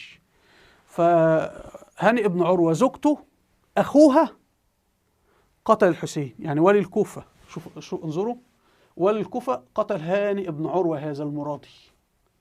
زوجته روعة، أخوها مين بقى؟ عمرو ابن الحجاج من قبيلة مزحج قاتل الحسين. أصلا والي الكوفة قال لهم الحسين قادم فتعالوا اطلعوا في جيش، فطلعوا. يعني أقرب الناس له ماذا فعل فيه؟ وقف ضده وقتل الحسين. دليل الحسين ليس لديه شعبية، وسنأتي الأكثر من ذلك. وهنا حضراتكم الشخص اللي أرسله سيدنا الحسين اسمه مسلم بن عقيل. مسلم بن عقيل ابن أبي طالب، وسيدنا ده ابن عمه اسمه الحسين ابن علي ابن أبي طالب. نرجع حضراتكم أدي مسلم اللي سيدنا الحسين أرسله للكوفة. احنا كما شاهدنا هنا الرسول اهو. فالرسول هنا ابن عم الرسول علي، وأخو علي اسمه عقيل بن أبي طالب خلف مسلم، وسيدنا علي خلف الحسين. فمسلم فالحسين وعقيل أولاد عم. نركز بقى إن عقيل هذا كان مع سيدنا علي في معركة صفين وفي الجمل، إلا أنه انشق عنه وترك ابن عمه علي وذهب إلى ابن عمه الآخر معاوية. ما هو معاوية ابن عمه. فيعني الكلام بقى الذي يقال إنه كان هذا سيدنا علي على حق وسيدنا معاوية على باطل، أقارب سيدنا علي أنفسهم انشقوا عنه وتركوه، مثل عقيل. وبعد كده أولاد سيدنا العباس، عبد الله بن العباس ترك ولاية البصرة وانشق عن سيدنا علي وعاد المدينة أصلا. طيب فإذا هنأتي إلى مسلم بن عقيل، هذا الذي أرسله سيدنا الحسين للكوفة. هنا كان في والي البصرة اسمه عبيد الله بن زياد، سيدنا يزيد نقله للكوفة وقال له عشان لما يأتي الحسين أنت تمنع دخوله للكوفة. نأتي إلى تاريخ الطبري الجزء الخامس. الطبري ينقل عن رواية المؤرخ الشيعي أبي مخنف. أبو مخنف مؤرخ شيعي عاش في بعد سقوط الدولة الأموية وبداية الدولة العباسية. جده كان في جيش سيدنا علي في معركة صفين، وعائلته عاشت كل هذه الأحداث. فأبو مخنف المؤرخ الشيعي ينقل لنا كيف أن سيدنا الحسين لم تكن له شعبية، وأن أهل الكوفة غالبتهم كانوا يريدوا يزيد، والذين كانوا يريدون الحسين مجموعة من الجبناء والمجموعة خونة. هم بعد كده هيقولوا على نفسهم أنهم هم خونة يعني. هذا الطبري بينقل عن أبي مخنف فيقول: خرج عبيد الله بن زياد من البصرة وأقبل إلى الكوفة وذهب إلى الكوفة ودخل الكوفة وعليه عمامة سوداء، فظن الناس أنه الحسين فقالوا أنه سيدنا الحسين. وبعدين هيدخل الجامع وهم هيلتموا حواليه يعني ومعتقدين أنه هو الحسين. فقائد الشرطة اللي معاه اسمه مسلم بن عمرو قال لهم: تأخروا أفسحوا له، هذا الأمير عبيد الله بن زياد. فأخذ حين أقبل على الظهر وإنما معه 14 رجلا. تخيلوا والي الكوفة جاء من مدينة البصرة إلى الكوفة، والوالي الجديد معه 14 رجل، 13 رجل، 19 رجل، وداخل ومتعمم. وأول ما قائد الشرطة قال لهم ده عبيد الله بن زياد كلهم خافوا. يا عم الناس دي كانت بتخاف بالكلمة، هدول الناس دي تحكم دولة، تؤسس دولة؟ لو الروم هجموا على الدولة هيسلموهم الكوفة ويسلموهم الإسلام كله والدولة الإسلامية. مين هو دول اللي سيدنا الحسين رايح لهم للأسف الشديد؟ فلما دخل القصر وعلم الناس أنه عبيد الله بن زياد دخلهم من ذلك كآبة وحزن شديد، لم يستطيعوا قتله، هو معه 10 رجال. هذه شهادة المؤرخ الشيعي أبو مخنف اللي جده كان في جيش سيدنا علي.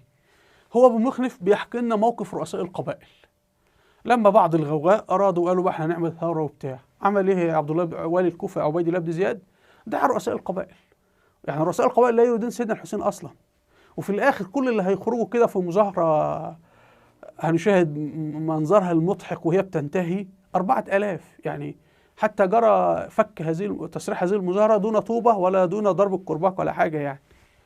طيب يقول أن بعض الناس أقاموا مع مسلم بن عقيل يكبرون الله أكبر ويثوبون حتى المساء، يعني عاملين مظاهرة حوالين مسلم بن عقيل.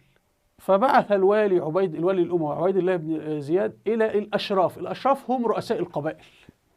طبعا في تلك الفترة لم يكن يقال حالا تلاقي واحد حشاش وخمورجي في خمارة يقول لك أنا اسمي الشريف فلان، يعني نوع من نسل سيدنا الحسين. في تلك الفترة حتى سيدنا الحسين ما كانش اسمه الشريف ولا الشريف علي ولا هذا. أنت لما تقرأ كل روايات مؤرخ الشيعة كانوا يقولون الحسين فعل كذا. وإحنا بنقرأ الآن هذه روايات مؤرخ الشيعة، هذه رواية أبو مخنف وغير أبو مخنف يعني، لكن إحنا الآن بنقرأ في رواية أبو مخنف. فبعث عبيد الله إلى الأشراف رؤساء القبائل فجمعهم ثم قال أشرفوا على الناس، يعني انظروا للناس، يعني فمنوا أهل الطاعة والزيادة والكرامة، يعني الناس المطيعة هنزود مرتباتهم، وخوفوا أهل المعصية الحرمان والعقوبة، يعني هنقطع المرتبات. في تلك الفترة كان كل مسلم له مرتب من الدولة كانت غنية بالمناسبة، يعني كله كان له مرتبات من الدولة. وأعلموهم فصول الجنود من الشام إليهم، يعني أنه سيأتيهم جنود من الشام. يعني شوف تخويف يا راجل بالكلام حتى قبل أن يشاهدوا شيء. قال أبو مخنف اللي هو المؤرخ الشيعي أشرف الأشراف، يعني ظهروا يعني، فتكلم كثير بن شهاب ده رئيس قبيلة، وبعدين قال للناس الحقوا بأهاليكم، كل واحد يروح بيته، ولا تعجلوا الشر ولا تعرضوا أنفسكم للقتل، فإن هذه جنود أمير المؤمنين يزيد قد أقبلت، وقد أعطى الله الأمير عهدا لئن أتممتم على حربه ولم تنصرفوا من عشيتكم أن يحرم ذريتكم من العطاء. يعني الأيتام لما تقتلون لن يكون لهم معاشات، ويفرق مقاتلاتكم في ميازي أهل الشام على غير طمع. يعني اللي هيتبقى منكم جنود أو أحياء احنا ما هنجعل بقى كتيبة الكوفة، هنجعلكم ضمن جيش الشام ونرسلكم إلى أصعب المناطق في القتال يعني، وتفرقوا. أيضا قال المؤرخ الشيعي أبو مخنف إن المرأة كانت تأتي ابنها وأخاها فتقول انصرف الناس يكفونك في غيرك يعني، ويأتي الرجل إلى ابنه أو إلى أخيه فيقول غدا يأتيك أهل الشام، يعني جيش الشام قادم، بيخوفوه، فماذا تصنع بالحرب والشر؟ انصرف. فما زالوا يتفرقون ويتصدعون حتى أمس مسلم بن عقيل ابن عم سيدنا الحسين وما معه 30 نفسا في المسجد حتى صليت المغرب، فما صلى مع ابن عقيل إلا 30 نفسا رجلا. ولما أمسى يعني لما نام الليل واستيقظ لم يجد معه أولئك النفر، خرج متوجها نحو أبواب كندة، يعني ذهب لقبيلة كندة وبلغ أبواب القبيلة ومعه منهم 10 أشخاص فقط، ثم خرج من الباب وإذا ليس معه إنسان، والتفت فإذا هو لا يحس أحدا يدله على الطريق. كندة قبيلة كندة لا تريده، قبيلة مزحج لا تريد سيدنا الحسين، ولا قبيلة كندة تريد سيدنا الحسين، ولا أحد يسير خلف مسلم بن عقيل ابن عم سيدنا الحسين. أين هم الذين يريدون الحسين؟ أنا نفسي أفهم، أنتوا بتقولوا الشعب الأمة الإسلامية كانت تريد الحسين، أين؟ أنا أتحداكم، هاتوا لي أي مرجع شيعي هندوسي يهودي مسيحي أتحدى.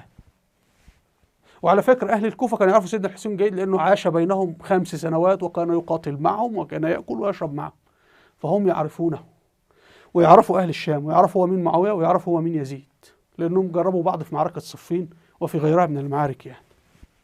أيضا أبو مخنف بيورد رواية أخرى، طبعا هو بيقول إن في ناس اتجمعت حول مسلم بن عقيل وفي الآخر انصرفوا منهم لنفسهم. لكن بيورد يقول لا، ده فيه هم الجماعة لما جاءوا حول مسلم بن عقيل مندوب سيدنا الحسين ذهبوا إلى القصر، والوالي عبيد الله بن زياد، عبيد الله بن زياد ده أبوه زياد كان من قادة جيش سيدنا علي وبعدين التحق بسيدنا معاوية، موضوع آخر. فعبيد الله بن زياد كان في القصر الحكم معه 30 جندي فقط، وهؤلاء كام؟ 4000. تخيل 30 جندي في مواجهة 4000، مين يكسب؟ صرفهم ضمن قتال.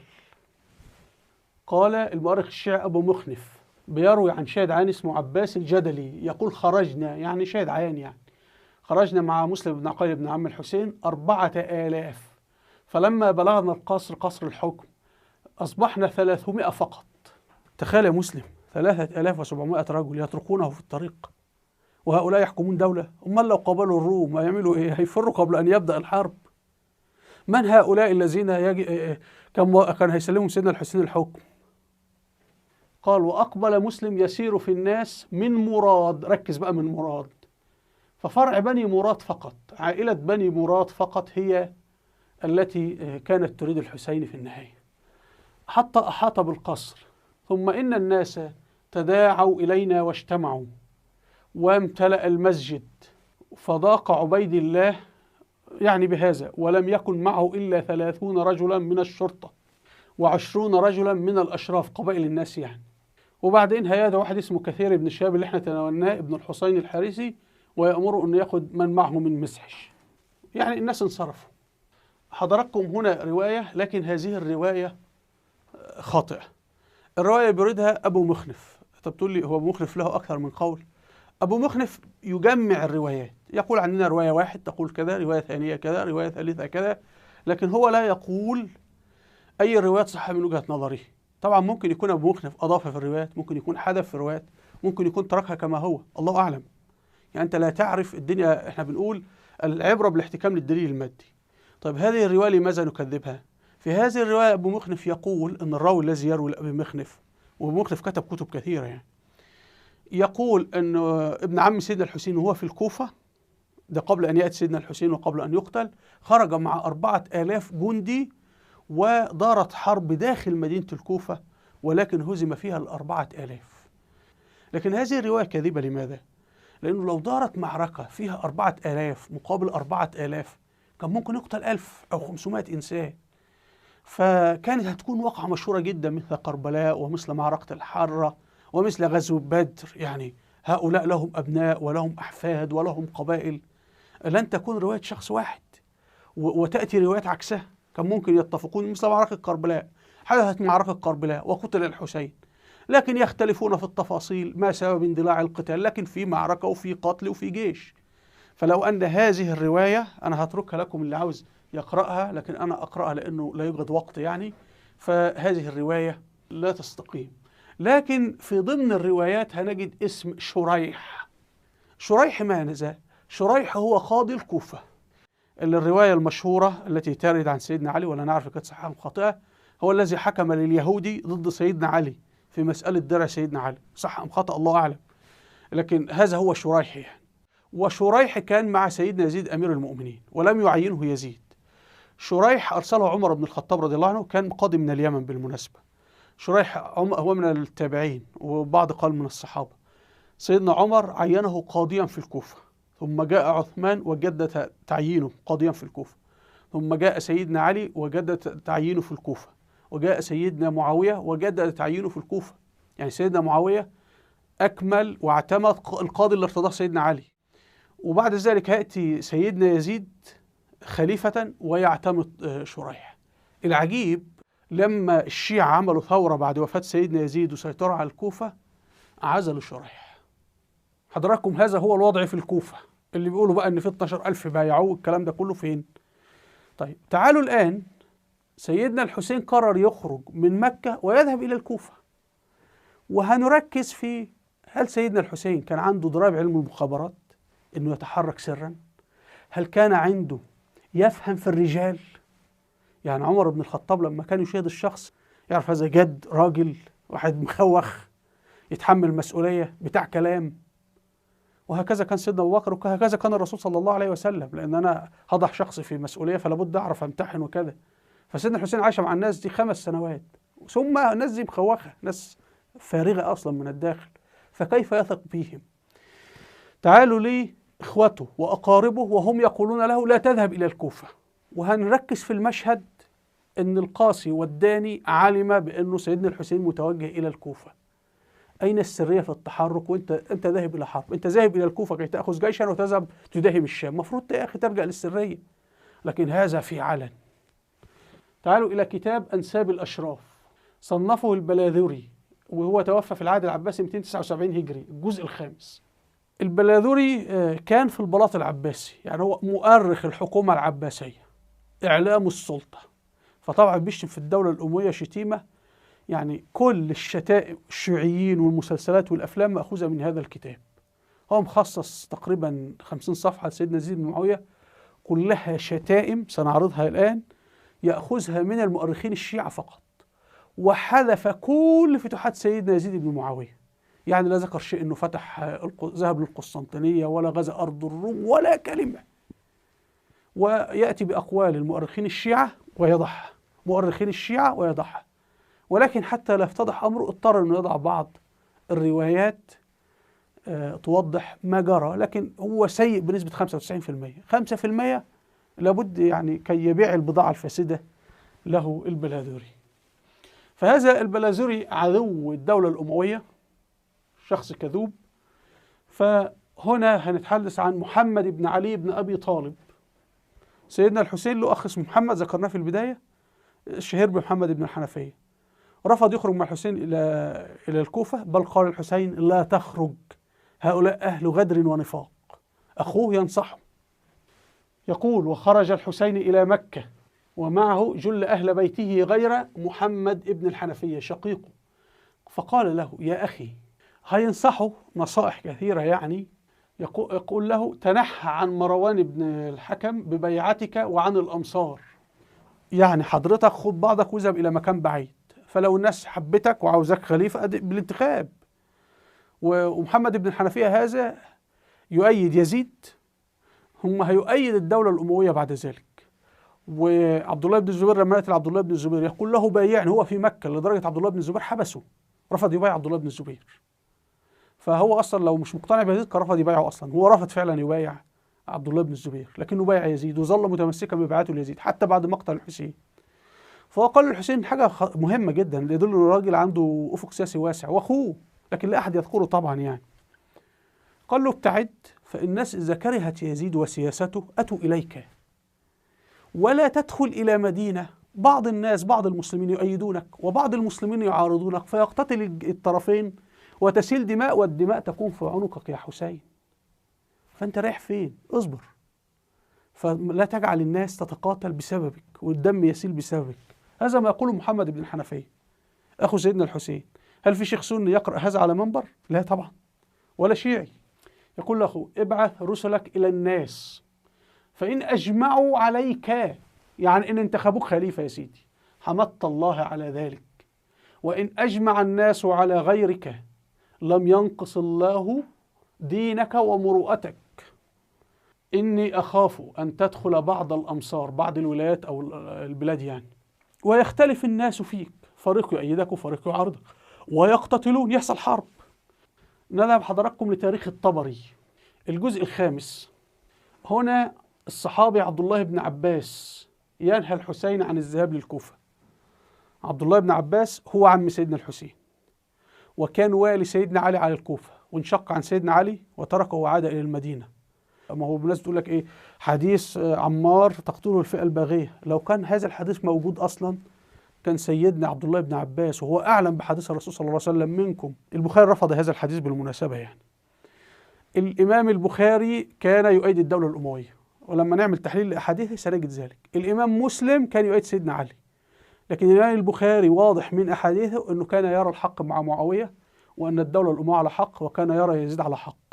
ونعمل تحليل لأحاديثه بإذن الله إن شاء الله، الأحاديث اللي بينقلها عن الرسول صلى الله عليه وسلم، ونعمل مقارنة الأحاديث اللي الإمام البخاري حكم أنها صحيحة ورفضها الإمام مسلم، والأحاديث اللي الإمام مسلم حكم أنها صحيحة ورفضها الإمام البخاري. هيتضح لنا الموقف السياسي للرجلين، ولكن كانوا يحبان بعض، ومسلم هو تلميذ البخاري بالأساس يعني، فاحنا عايزين نقول كلا الطرفين صالحين وكلا الطرفين مجتهدين إلى آخره يعني. طيب هنا عبد الله بن عباس صحابي وعم الحسين ومن مقرئ القرآن، ده عالم كبير يعني. فهنا رواية أبو مخنف الشيعي بينقل عن أن الحسين لما أجمع المسير إلى الكوفة أتاه عبد الله بن عباس الصحابي عمه فقال له: يا ابن عم، إنك قد أرجف الناس أنك سائر للعراق. يعني كل الناس بتقول إنك ذاهب للعراق، أين العمل السري وأين المخابرات؟ وأنت رايح. الرسول صلى الله عليه وسلم لما أراد أن يهاجر للمدينة ولا أحد عرف أصلا، ولا أحد عرف خط سيره، ولا خالد بن الوليد لما كان يتحرك بالجيش ورسول الله لما كان يتحرك بالجيش لا أحد يعرف. هذا دليل سيدنا الحسين كان يفتقد للدراية بإدارة الدولة مخابراتيا. قال له: أتسير إلى قوم اللي هم أهل الكوفة قد قتلوا أميرهم، يعني هم بالفعل قتلوا الولي بتاعهم وأقوياء، وضبطوا بلادهم سيطروا عليها، ونفوا عدوهم يعني طردوا قوات الأمويين، فإن كانوا قد فعلوا ذلك فسر إليهم. الناس دي لو جد فعلا وعاوزينك يا حسين خليفة هيقتلوا ولي عبيد الله بن زياد وهؤلاء، وانت بقى تذهب بقى انت رايح ناس رجالة بقى أسود. إنما لو كانوا ناس منافقين وكذابين وأفاقين فلا تذهب إليهم. فيقول له إيه: وإن كانوا إنما دعوك إليهم وأميرهم عليهم قاهر لهم مسيطر عليهم، وعماله أو موظفيه تجبي بلادهم يأخذون الضرائب أو الزكاة، فإنما دعوك إلى الحرب والقتال، ولا آمن عليك أن يغروك ويكذبوك، وده اللي هيحصل، ويخالفوك ويخذلوك، وأن يستنفروا إليك فيكونوا أشد الناس عليك، يعني يحاربوك. الحسين صمم على رأيه، ده نصيحة عمه. أيضا المؤرخ الشيعي أبو مخنف وبيروي شيعي عن شيعي عن رواية عمار الدهني وهو شيعي أيضا. عبد الله بن مطيع وهو من أعوان سيدنا عبد الله بن الزبير قال للحسين: إياك أن تقرب الكوفة فإنها بلدة مشؤومة، بها قتل أبوك علي بن أبي طالب، وخذل أخوك، واغتيل بطعنة. يعني هؤلاء ناس قتلوا سيدنا أبوك علي بن أبي طالب، طعنوا أخيك الحسن رضي الله عنه، ووقعوا على الأرض ودسوا بأحذيته وهرب منهم إلى المدائن. ولذلك سيدنا الحسن سلم الخلافة ليه ولا سلم الحكم لسيدنا معاوية؟ لأنه كان يعرف أن سيدنا معاوية هو الذي يستطيع أن ينقذ الإسلام، وسيدنا الحسن وجد نفسه بين مجموعة من الأوباش والخونة. والعجيب هذا كله حصل أمام مرأة سيدنا الحسين، ثم يذهب إلى قوم هو يعرف أنهم أخس الناس. وأضاف يقول له: إلزم الحرم، خليك داخل الكعبة، فإنك سيد العرب. أيضا أبو مخنف ينقل لنا عن عبد الله بن عباس عم الحسين يقول له: طالما أنت مصر بقى تروح الكوفة، فإن كنت سائرا فلا تسر بنسائك وصبيتك. أنت رايح حرب يا عم، تاخد معاك الأطفال ليه؟ فوالله إني لخائف أن تقتل كما قتل عثمان ونساؤه وولده ينظرون إليه. وهو اللي حصل بالمناسبة بعد ذلك.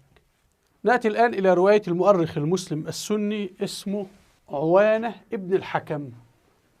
عوانة ابن الحكم هو عاش في عهد الدولة العباسية في الكوفة، يعني بعد سقوط الدولة الأموية، وكتب مجموعة من الكتب. لكن للأسف الشديد هذه الكتب ضاعت، مع الأسف هذه كارثة كبيرة. أبوه كان قائد في جيش الدولة الأموية في الهند أو باكستان، يعني بما يعرف اليوم باكستان، ضمن الجيوش الحجاج وغيرها من الجيوش. فهو إلى حد ما ممكن يمثل إما وجهة النظر الأموية أو يمثل وجهة نظر وسط على الأقل. وطبعا هو ليس شاهد الأحداث ولا أبيه أصلا كان في باكستان أو الهند، لكن على الأقل هيكون أخف وطأ من الروايات الشيعية. لكن للأسف الشديد كتبه ضاعت. أنا نزلت الكتب المنسوبة إليه ومن على الإنترنت. الكتب تأتينا عن طريق أكثر من راوي، يعني ليس كتاب عوانة نفسه ضاع. فمن اللي بينقل عن عوانة؟ أبو مخنف مؤرخ شيعي، أو أبو عمار الدهني مؤرخ شيعي. فأنت لا تعرف إذا كانوا نقلوا بصدق أم نقلوا بكذب أم حرفوا أم زادوا، الله أعلم. فلذلك فقدت مرويات أو كتب ما ينسب لعوانة بن الحكم قيمتها للأسف الشديد. طيب تعالوا نأخذ مثلا هنا الراوي قال هشام عن عوانة بن الحكم، فليس لنا يعني صلة مباشرة بعوانة، فالأمر يتوقف على من هو هشام. هنا حضراتكم كتاب اسمه المعجم الصغير لرواة الإمام ابن جرير الطبري، يعني أنت عاوز تشوف من هشام من فلان، طبعا هشام هذا هو بيقول قال هشام. هشام هذا بالنسبة لهم في وقتهم كان شيخ معروف. نحن الآن مثلا نقول قال الشيخ الشعراوي. الشيخ الشعراوي معروف للمصريين والعرب، لكن بعد 50 سنة بعد 100 سنة لن يعرف الناس من هو الشعراوي. نقول قال الشيخ حازم أبو إسماعيل، بعد 200 سنة لن يعرف أحد الشيخ حازم صلاح أبو إسماعيل. فالطبري لما بيقول قال هشام هو بيكتب للجمهور الذي يعيش بينه، وكانوا يعرفون من هشام، لكن نحن الآن لا نعرف من هشام. هذا المعجم يعني ممكن أن يعطي إضاءات من هشام من كذا، يعني هكذا. ولذلك قراءة تاريخ الطبري مسألة صعبة، لأنك من هو هشام، من هو بن مخلف، من هو كذا، فمحتاجة مشاكل كثيرة يعني. نرجع إلى رواية الطبري. قال هشام عن عوانة ابن الحكم بيروي عن الفرزدق، الشاعر الفرزدق، فيقول إن أنا حججت بأمي وأسوق بعيرها بيسحب البعير، فدخلت الحرم الكعبة سنة 60 فلقيت الحسين بن علي اللي هو سيدنا الحسين يعني خارجا من مكة معه أسيافه وتراسه، فقلت لمن هذا القطار؟ يعني طالع بالسيف وراح يحارب زي بالحرب يعني. والقطار يعني ليس القطار بمفهوم الآن يعني، طبعا هو مأخوذ، اللفظ مأخوذ، إنما هي الجمل خلف الجمل خلف الجمل. فسيدنا الحسين طالع يقول يا أهل مكة أنا ذاهب إلى الحرب. هل خرج معه أحد من أهل مكة؟ لا. يعني أهل مكة كما قالوا له نحن سنجعلك خليفة. يعني شوف، أهل مكة رفضوا يبايعوا سيدنا الحسين وهو بين ظهرانيهم. أهل مكة قبيلة قريش، وكان في المدينة ورفضوا أن يبايعوه، فأهل المدينة لا يريدونه خليفة، أهل مكة لا يريدونه خليفة. سيدنا الحسين ليس أمامنا كي نعرف مدى المهارات القيادية والإدارية والمخابراتية، لكن هل يصلح أنت شيخ مسجد يصلح لقيادة معركة؟ هل يصلح لقيادة دولة؟ هل يصلح لعمل العملية جراحية؟ كل واحد له تخصص. لكن هنا هتجد ما في احتراز، ما في يعني المسألة. فطبعا مخابرات الدولة الأموية ومخابرات سيدنا يزيد بن معاوية كانت نشطة جدا لكل هذه التحركات يعني. فقيل لي للحسين بن علي اللي هو سيدنا الحسين، فأتيت فقلت له يا ابن رسول الله. وطبعا هذا حرام لأنه الرسول ليس، ربنا يقول ادعوهم لآبائهم يعني. وبعدين سأله سيدنا الحسين، بيسأله فيقول له أخبرني عن الناس خلفك، أنت قادم من العراق يعني. قال فقلت له القلوب معك والسيوف مع بني أمية والقضاء بيد الله. فقال لي صدقت. طبعا قلوبهم معك وسيوفهم مع بني أمية، يعني أصلا ما هم يريدوا يحاربوا مع الحسين أصلا. هنا رواية مهمة جدا في تاريخ الطبري صفحة 381 في أحداث سنة 60، رواية المؤرخ الشيعي أبو مخنف. المؤرخ الشيعي أبو مخنف يشهد، المؤرخ الشيعي نتكلم مؤرخ شيعي، يشهد بأن يزيد أمر بعدم قتل الحسين، وكل الأدلة المادية التالية تؤكد أن فعلا يزيد رفض أو أصدر أمرا بعدم قتل الحسين. فيقول كتب يزيد إلى وليه في الكوفة، يهمنا هذا الجزء يا جماعة، بلغني أن الحسين بن علي قد توجه نحو العراق، فضع المناظر والمسالح، يعني اعمل فرق استطلاع ومخابرات تعترض طريقه، واحترس على الظن، يعني أي حاجة تشير الشك أو الريبة لابد تنتبه له. علم السياسة يقوم على هذا، الاحتراس على الظن، هذا هو علم السياسة وعلم إدارة الدولة. واحترس على الظن وخذ على التهمة، يعني إذا ارتبت في أي شخص احبسه يعني. غير، شوف مهمة جدا بقى، غير ألا تقتل إلا من قاتلك. أنت لا ترفع السيف، لو أحد رفع السيف كي يقتلك فاقتله. دي التعليمات الصريحة من يزيد. واكتب إلي في كل ما يحدث من الخبر، والسلام عليكم ورحمة الله. هذا مؤرخ الشيعة القدماء، وده مقدس عند الشيعة. طبعا الشيعة بعد ذلك لما أقاموا دولهم مثل الدولة البويهية إلى آخره، طبعا كتبوا كتب بقى ملؤوها بأكاذيب، يعني أبو مخلف بجوارها ملاك. يعني من نكد الدنيا إن احنا بنطالب المسلمين السنة الآن بأن يلتزموا برواية المؤرخ الشيعي اللي هو عدو الدولة الأموية وعدو سيدنا يزيد. بالفعل سيدنا الحسين هيأتي بقافلته من المدينة يحاول الوصول إلى الكوفة، لكنه قبل أن يصل إلى الكوفة جرى اعتراضه في منطقة ما يعرف بالقادسية، وهيخرج له جيش من الكوفة يعترضه، ثم هذا الجيش هيدفع سيدنا الحسين والركب الذي معه إلى الشمال إلى قربلاء. ويسير الجيشان معا إلى منطقة كربلاء. في كربلاء هتحصل المعركة وهيقتل الحسين. السؤال يا جماعة، الجيشين صاروا مع بعض مسافة كام؟ 120 كيلو متر. تخيلوا 120 كيلو متر يسيران معا. فلو كان هناك أمر، ده دليل مادي، لو كان هناك أمر لقوات الكوفة، قوات الكوفة أنتوا عارفين مين؟ أهل الكوفة، لأن الوالي وضع الراية وقال اخرجوا لملاقاة الحسين، وكان هدفهم منع الحسين من دخول الكوفة، ولذلك هم منعوه من دخول الكوفة، لم يستطع أن يدخلها، وصاروا معا شمالا 120 كيلو. طبعا في تلك الفترة في هذه الأيام كان ممكن القافلة تسير 30 كيلو متر في اليوم، يعني صاروا مع الحسين 4 أيام لا يقاتلونه ولا يقاتلهم، وكانوا يتحدثون ويتفاوضون. ما الذي دار بينهم؟ روايات، كلام شفهي، صحيح خطأ الله أعلم، سنعرضها الآن، لكن هذا دليل مادي. لو كان عندهم أمر بقتل الحسين كانوا قتلوه لحظة ما قابلوه في القادسية، ولم يسمحوا له بالصعود لأعلى ولا تحرك خطوة واحدة، وهو أصلا كل مع الحسين كانوا 70 رجلا فقط. فهذا دليل على أنه لم يكن في نيتهم القتل. ما الذي جرى بينهم وبين الحسين عندما وصلوا إلى كربلاء وأدى ذلك إلى نشوب القتال؟ لدينا روايتين متعارضتين.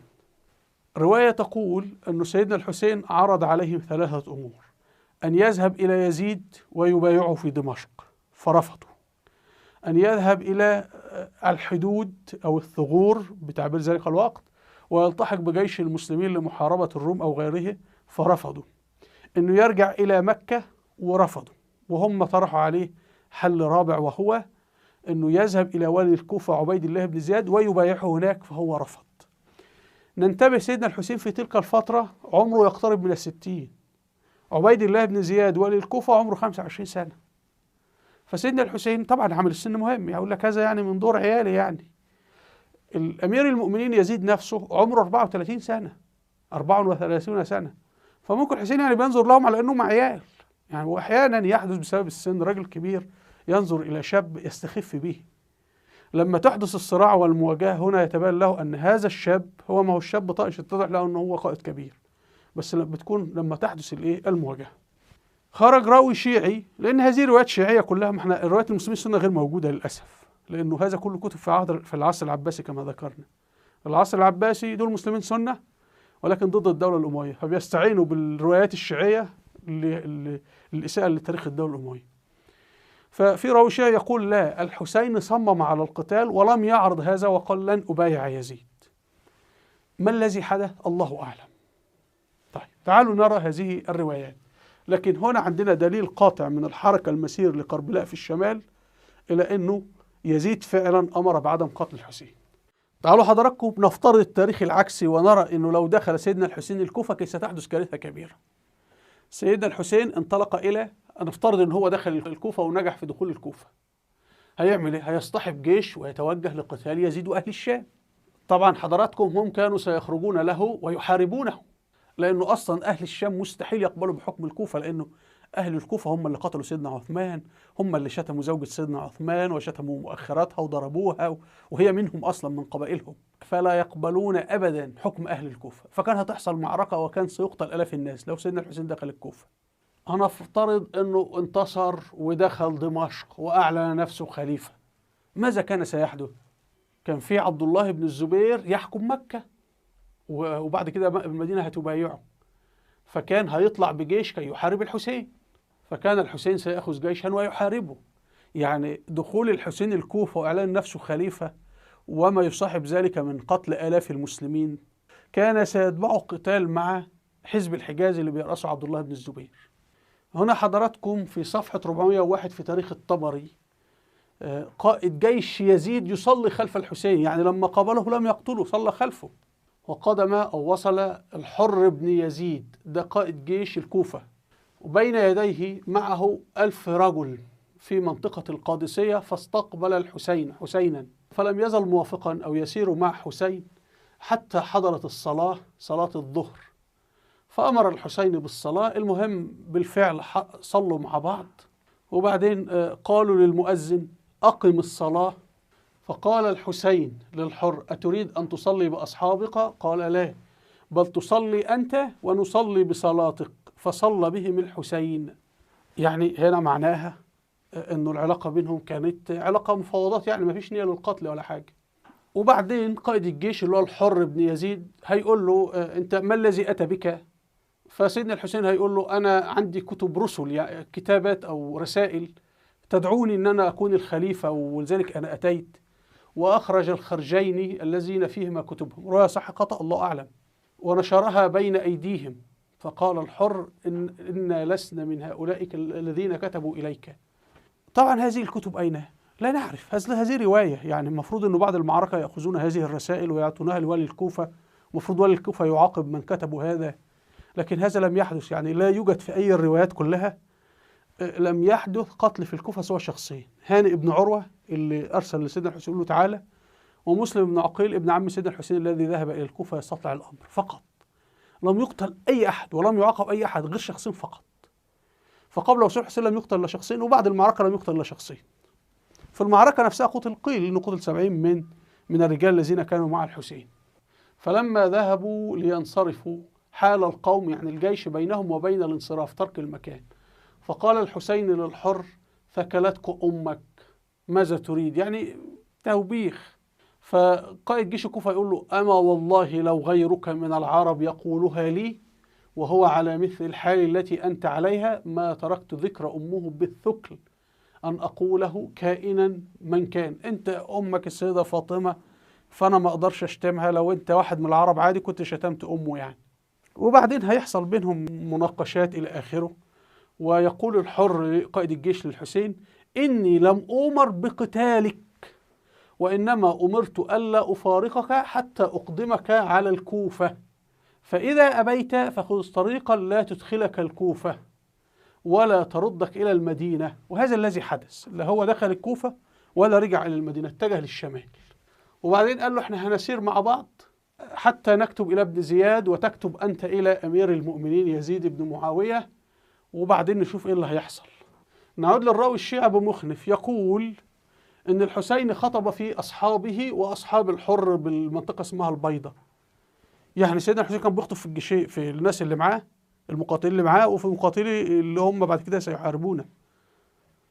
هنا المؤرخ الشيعي أبو مخنف يقدم لنا يقول إن ما عليه جماعة المحدثين أو المحدثين الشيعة، يعني أن الحسين عرض 3 أمور: اختاروا مني خصالا 3، إما أن أرجع إلى مكة المكان الذي أقبلت منه، وإما أن يضع يدي في يد يزيد بن معاوية يرى فيما بيني وبينه رأيه، يعني يكون هو أمير المؤمنين، وأما أن تسيروني إلى أي ثغر من ثغور المسلمين شئتم فأكون رجلا أو جنديا من أهله أو جنوده، لي ما لهم وعلي ما عليهم.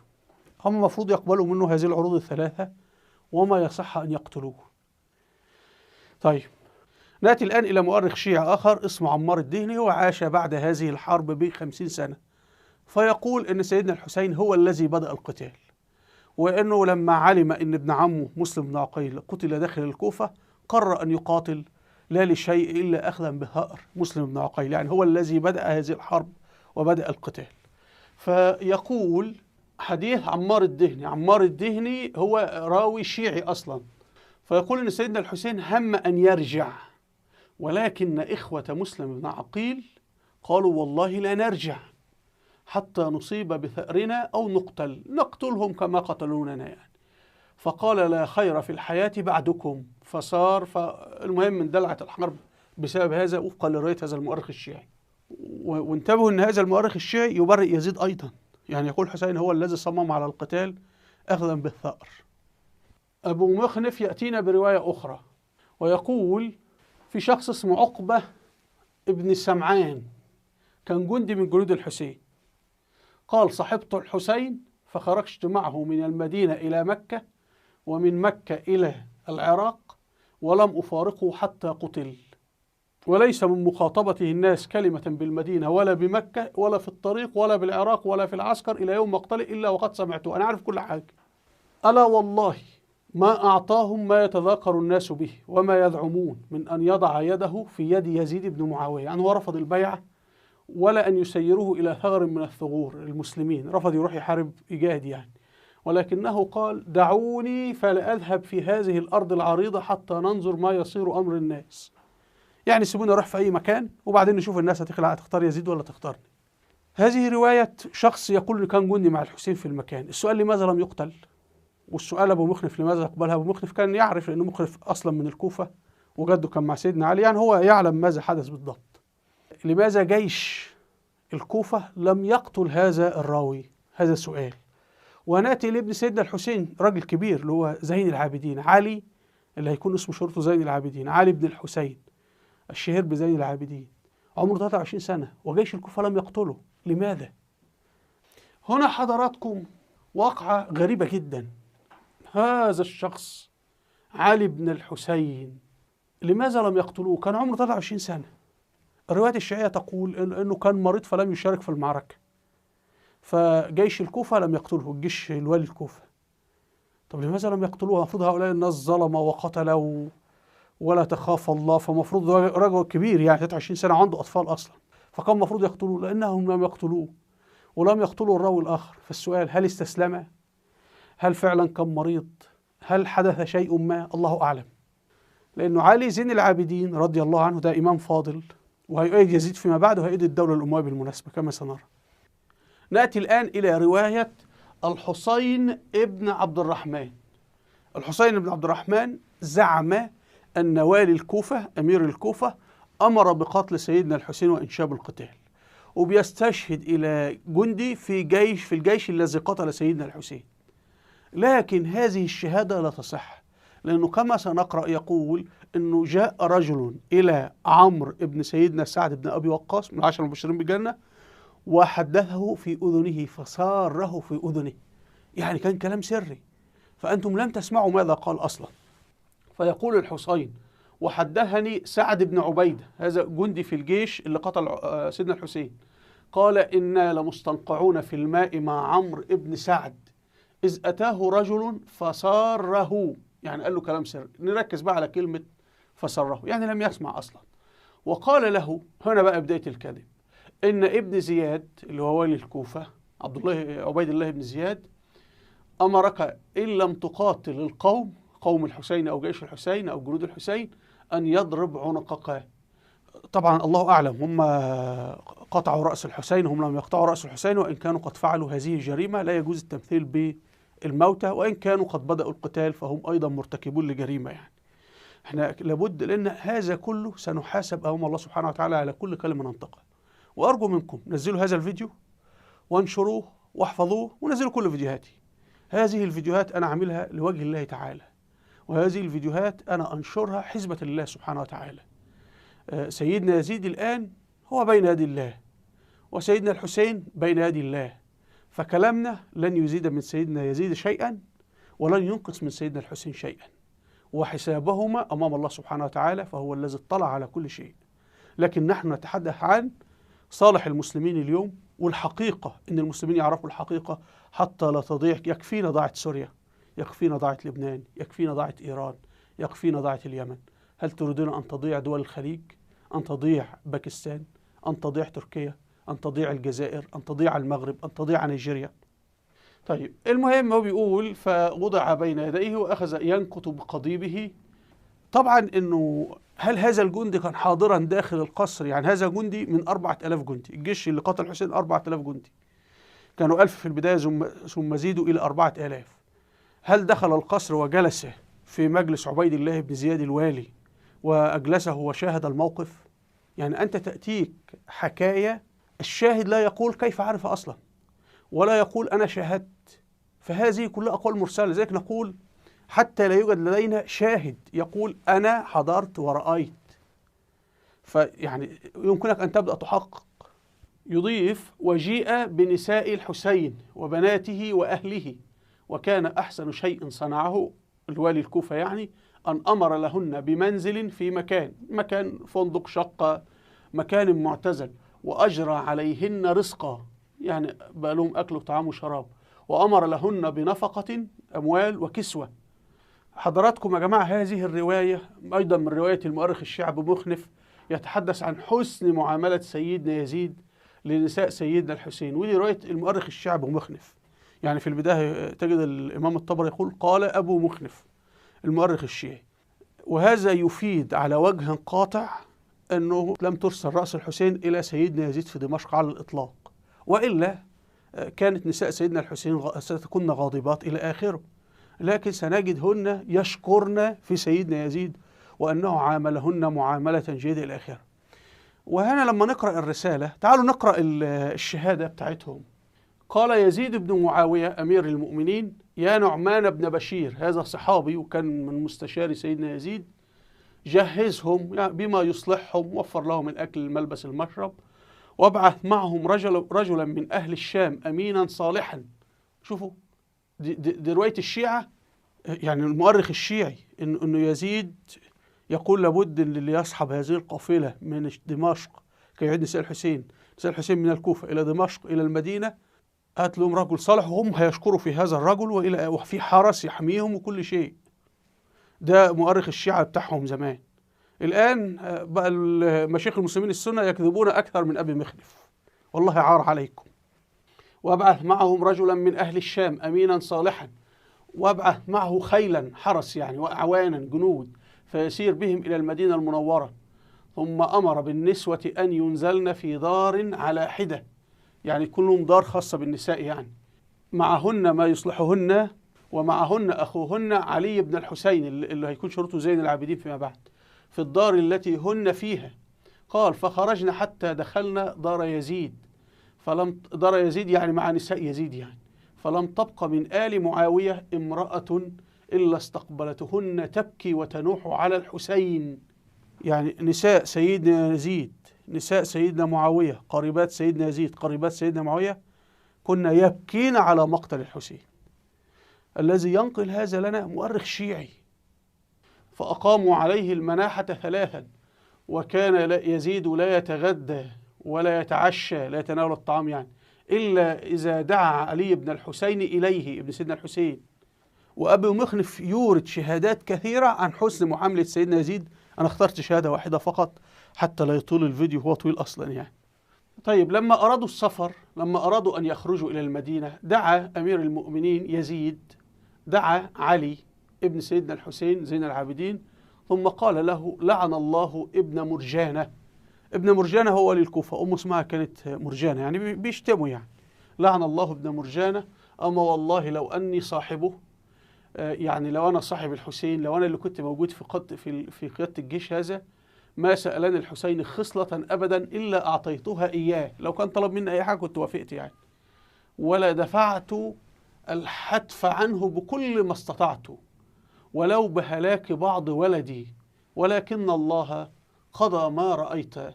وبعدين يقول له كاتبني، وأنه كاتبني يعني راسلني وارسل لي رسائل يعني، وأن كل حاجة تكون لك، أي شيء أنت تطلبه أنا سأحققه لك.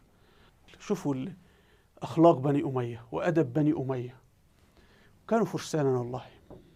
يعني الحرس أمامهم وخلفهم، ولكن بيترك مسافة حتى لا يجرح. لهم خصوصية، النساء لهن خصوصية، والنساء كنا يركبن داخل الهودج يعني حتى العرب وهم كفار كان عندهم غيرة على نسائهم. كانت الرجل العربي امرأته لا تسير مكشوفة في الشارع، كانت داخل هودج، وهذا وهم كفار قبل الإسلام. المهم، فما بالك الإسلام جاء وأصلح أخلاق العرب أكثر وأكثر. ولما كانوا يأتي النوم، يأتي الوضوء، يأتي الصلاة، فكان الحرس الأمويين ينتشر في صورة دائرة. طبعا لم يكن مفهوم حاجة اسمها أمويين في تلك الفترة، يعني اسم الدولة الأموية ده اسم جرى وضعه بعد 200 أو 300 سنة، وممكن نخص حلقة كيف جاء هذا الاسم. حرس دائرة بحيث يترك مسافة إذا حدث وضوء أو شيء من هذا. ثم يضيف الراوي الشعب مخنف، وكساهم بالملابس، وأوصى بهم ذلك الرسول، فخرج بهم وكان يسيرهم بالليل، فيكونون أمامه حيث لا يفوتون طرفه. فإذا نزلوا، نساء طبعا هينزلوا يستراحوا يناموا، تنحى عنهم وتفرق هو وأصحابه حولهم كهيئة الحرس لهم، وينزل منهم بحيث إذا أراد الإنسان منهم وضوءا أو قضاء حاجة لم يحتشم. هنا حضراتكم نساء سيدنا الحسين يشكرن يزيد أمير المؤمنين. وقال الحارث بن كعب قالت لي فاطمة بنت علي، بنت سيدنا علي ابن الحسين، دي حفيدة سيدنا الحسين، قلت لأختي زينب يا أخي لقد أحسن هذا الرجل الشامي اللي هو يزيد يعني أمير المؤمنين إلينا في صحبتنا، فهل لك أن نصله، يعني نعمل ود معه نشكره؟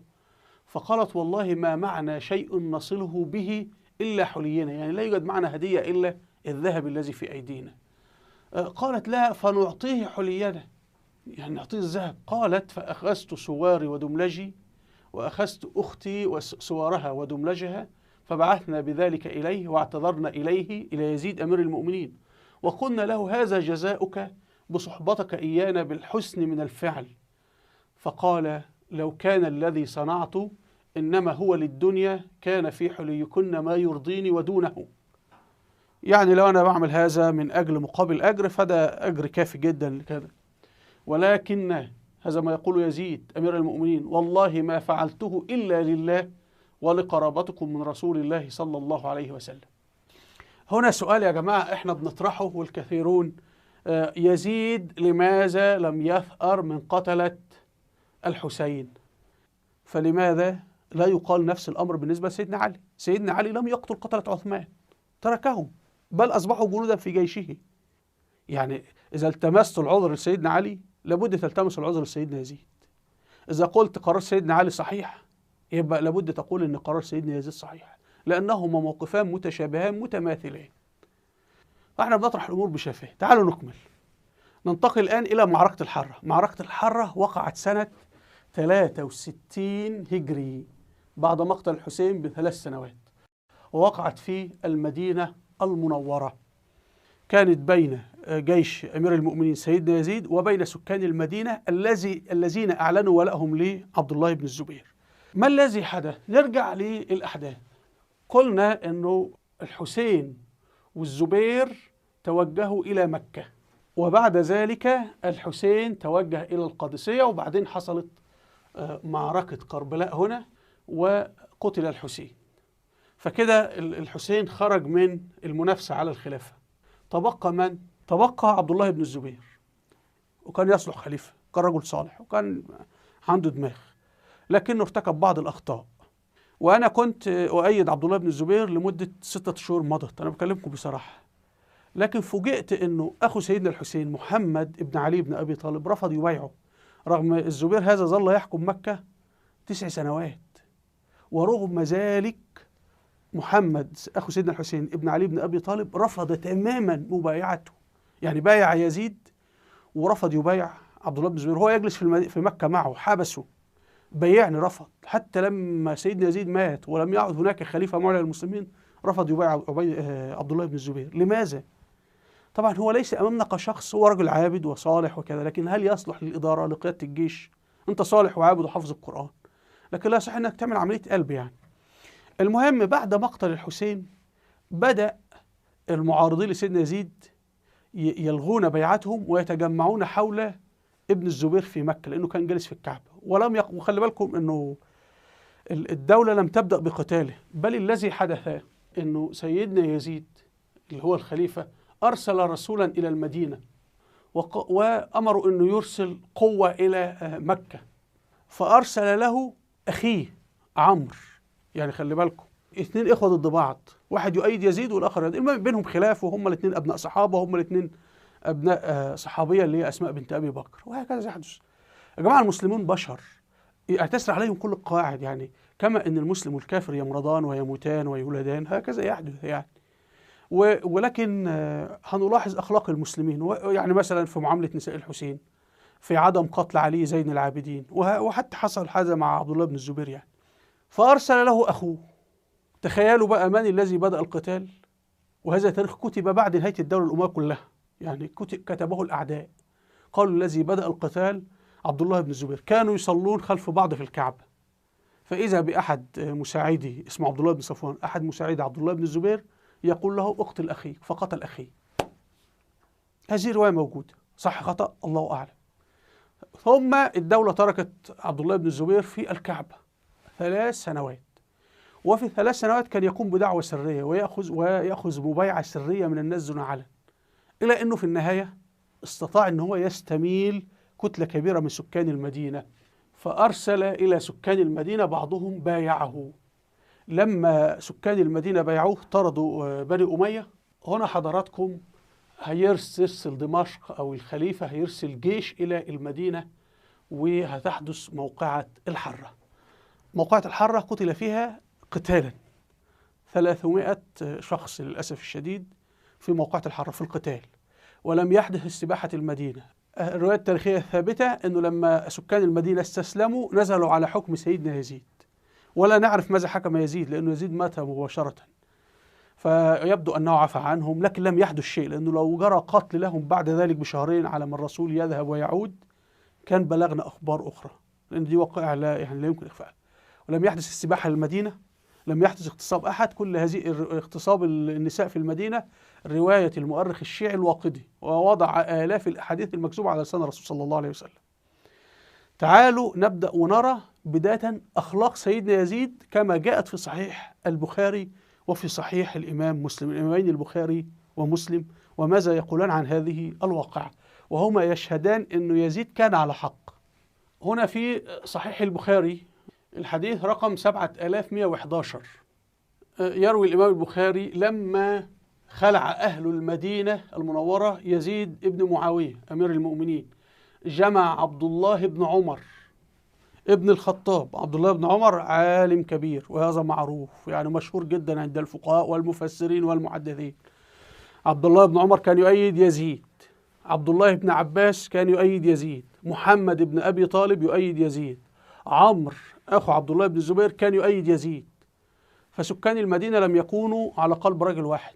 قبيلة بني حارثة، وفي مسجد في المدينة اسمه بني حارثة وشارع اسمه بني حارثة الآن، يؤيدون يزيد، لكن غالبية سكان المدينة تمردوا أو تراجعوا بعد 3 سنوات من المبايعة.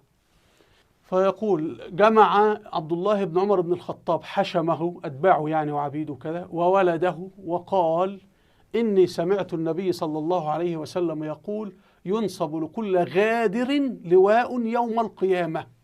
يعني أن اللي تمردوا من أهل المدينة غدروا. هذا حكم عبد الله بن عمر بن الخطاب.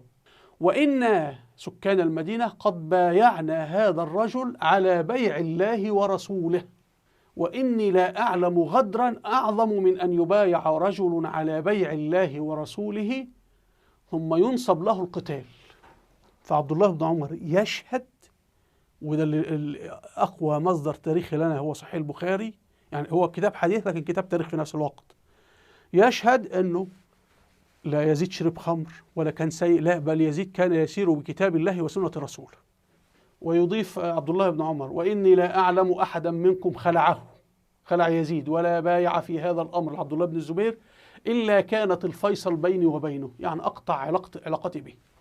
طيب، هذا ليس حديث أحد بالمناسبة، يعني لأن هنا الإمام البخاري يرويه عن نافع من التابعين، بيروي عن عبد الله بن عمر. وهنا الإمام البخاري يرويه مرة أخرى في الحديث 6178 عن عبد الله بن دينار، بيروي عن عبد الله بن عمر، أدي راوي ثاني الحديث. ثم سفيان بيرويه عن عبد الله بن دينار عن عبد الله بن عمر. ثم لما نذهب إلى صحيح مسلم اللي هو ثاني أهم كتاب في الأحاديث النبوية لأدي الإمام مسلم، والإمام مسلم بالمناسبة كان مؤيد لسيدنا علي. البخاري من تحليل المضمون كان مؤيد لسيدنا معاوية ومؤيد لسيدنا عثمان. الإمام مسلم مؤيد لسيدنا علي وكان ضد سيدنا معاوية. لكن هو في هذه الواقعة يشهد إنه بأنه فعلا جرت مبايعة يزيد بيعة شرعية، وإنه يزيد كان يسير بصورة صحيحة، وإن الخطأ من أهل المدينة. في الحديث رقم 1851 يروي عن نافع اللي هو البخاري يستشهد به، قال: جاء عبد الله بن عمر بن الخطاب إلى عبد الله بن مطيع. عبد الله بن مطيع هو الذي أصبح قائد الثورة أو قائد التمرد اللي اختاره عبد الله بن الزبير. يعني حين كان من أمر الحرة، موقعة الحرة، ما كان زمن يزيد بن معاوية، فقال: اطرحوا لأبي عبد الرحمن عبد الله بن عمر يعني وسادة، يعني يجلس عليها، يعني باب الكرم يعني. فشوفوا رد الفعل، فقال عبد الله بن عمر بن الخطاب: إني لم آتك لأجلس، أتيتك لأحدثك حديثا سمعته من رسول الله يقول، سمعت رسول الله يقول: من خلع يدا من طاعة لقي الله يوم القيامة لا حجة له، ومن مات وليس في عنقه بيعة مات ميتة جاهلية. والإمام مسلم بيحكم أن هذا حديث عن الرسول صلى الله عليه وسلم، ويحكم أن هذا تفسير ابن عمر لحديث الرسول في هذه الواقعة. احنا بنقول الكبار في مكة والمدينة، يعني الكبار عبد الله بن عمر بايع يزيد ورفض أن يتمرد عليه، عبد الله بن عباس بايع يزيد، محمد بن علي بن أبي طالب بايع يزيد، أنس بن مالك الصحابي بايع يزيد اللي كان خادم الرسول صلى الله عليه وسلم، علي زين العابدين بن سيدنا الحسين كان موجود في هذه الواقعة ولم يتمرد، بل احنا هنجد العلاقة الجيدة جدا، وأنه رفض تماما أنه يشارك في هذه الأمور. فكرة أنه هو جبان، العرب لم يكن عندهم الجبن، العرب السيء كانوا كلهم شجعان وكان مستعد يقاتل من أجل أتفه شيء، ده قبل الإسلام، فما بالك بعد الإسلام يعني. خلاص، فهتجد الاثنان فقط من المشاهير اللي رفضوا البيعة، الحسين وعبد الله بن الزبير. وخلي بالك ان هم لم يبايعوا من البداية، يعني لأن الغدر ليس في شيمة المسلمين، ولم يكن في شيمة العرب حتى يكون في شيمة المسلمين يعني. طيب تقول لي انه النص الموجود في رواية مسلم مختلف عن البخاري. هذا عادي، ما هو اكيد تحدثوا ربع ساعة، نصف ساعة، فممكن البخاري اختار جزءا وممكن مسلم اختار جزءا، لكن الروايتان تتفقان على المجمل العام يعني. ايضا في الانساب للبلازوري مؤرخ الحكومة العباسية، وخلي بالكم ده تحقيق شيعي بالمناسبة يعني، كان يزيد ابن معاوية يتصنع لابن الحنفية، يعني طبعا شوفوا الكلمة. المهم يعني، ويسأله عن الفقه والقرآن، فلما جاء ليودعه قال له، لما كان عنده في دمشق، قال له: يا أبا القاسم، ابن اسمه القاسم، إن كنت رأيت مني خلقا تنكره نزعت عنه. يعني لو أنت فيش حاجة شايفها أنا سيئة أنا كنت أستتركها يعني. أو أتيت الذي تشير به علي، فقال: والله لو رأيت منكرا ما وسعني إلا أن أنهاك عنه وأخبرك بالحق لله فيه، لما أخذ الله على أهل العلم أن يبينوه للناس ولا يكتموه، وما رأيت منك إلا خيرا. احنا بنأتي لك شهادة عبد الله بن عباس صحابي، شهادة محمد بن علي بن أبي طالب، شهادة عبد الله بن عمر بن الخطاب اللي موجودين في عهده. أيضا في ابن كثير، ابن كثير طبعا توفى متأخر 774، لكن بينقل روايات قبله وبعض رواياته صحيح، وبينقل روايات انت بقى تختار صح ولا غلط. البداية والنهاية، الجزء الثامن، يقول: لما رجع أهل المدينة من عند يزيد مشى عبد الله بن مطيع وأصحابه إلى محمد بن الحنفية بن علي بن أبي طالب فأرادوا خلعه فرفض، ده ابن علي بن أبي طالب. فقال ابن مطيع: إن يزيد يشرب الخمر ويترك الصلاة، ده عدو اللي بقولك عليه كده يعني، ويتعدى حكم الكتاب، لا يحكم بالقرآن يعني. فقال لهم: ما رأيت منه ما تذكرون، أنا لم أرى هذا، وقد حضرته يعني أقمت عنده فرأيته مواظبا على الصلاة متحريا للخير يسأل عن الفقه ملازما للسنة. قالوا: فإن كان ذلك منه تصنعا لك، يعني هو بيحاول يخدعك يعني.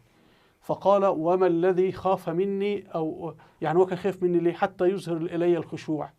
لو هو خايف مني كان المفروض يخاف منكم، فلماذا يخشى مني أنا ويطلعكم على ما تذكرون من شرب الخمر؟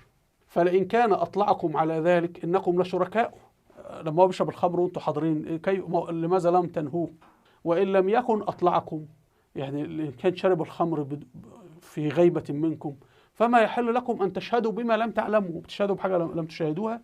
قالوا: إنه عندنا لحق إن لم يكن قد رأيناه. فقال لهم: أبى الله ذلك على أهل الشهادة، يعني لا يجوز إلا ترى بعينيك. الرواية صح أم خطأ الله أعلم، لكن محمد الدليل المادي محمد بن الحنفية رفض أن يشترك في هذه الثورة، وأصر وهو ابن علي بن أبي طالب رغم ما بين سيدنا علي وبين سيدنا معاوية، إلا أنه أصر على أنه يزيد هو أمير المؤمنين. نأتي الآن إلى شهادة الإمام الليث بن سعد فقيه مصر. كما نعلم أنه في الفقه الحنفي الإمام أبو حنيفة، الإمام مالك، كان معاصر لهم الإمام الليث بن سعد، وكان فقيها كبيرا، ولكن للأسف فقهه لم يصلنا، وهو يشهد بحسن أخلاق سيدنا يزيد بن معاوية. طبعا هو ولد بعد وفاة سيدنا معاوية بكام يا جماعة؟ 30 عاما، وكتب وقال هذا الكلام في عهد الدولة العباسية، في عهد أعداء يزيد نفسهم. فنحن نقول هذه أخلاق يزيد. تعالوا، هذه الشهادة وردت في كتاب العواصم من القواصم للإمام أبي بكر ابن العربي المالكي، يقول: إن قالوا يعني كان يزيد خمارا يشرب الخمر، قلنا لا يحل إلا بشاهدين، فمن شهد من أسماء الشهود بذلك عليه، بل شهد العدول بعدالته. فروى يحيى ابن بكير عن الليث ابن سعد قال الليث: توفي أمير المؤمنين. أنا بقول للإخوة السلفيين: أنتم أعلم أم الليث بن سعد؟ الليث بن سعد يقول على سيدنا يزيد أمير المؤمنين. عبد الله بن عباس يقول من صالح القوم. عبد الله بن عمر بن الخطاب يقول هذا الرجل بايعناه على بيع الله ورسوله، وإنه من يغير بيعته هو الذي يغدر. محمد بن علي بن أبي طالب يقول من صالح هذا القوم، وإنه أنا جالست وحاضرت وكذا. فيعني أنا بأتي لك بالشهود المعاصرين له. يزيد كان قائد جيش يسير بين الناس، يعني الناس تعرف أخلاقه معاملة جيدة جدا.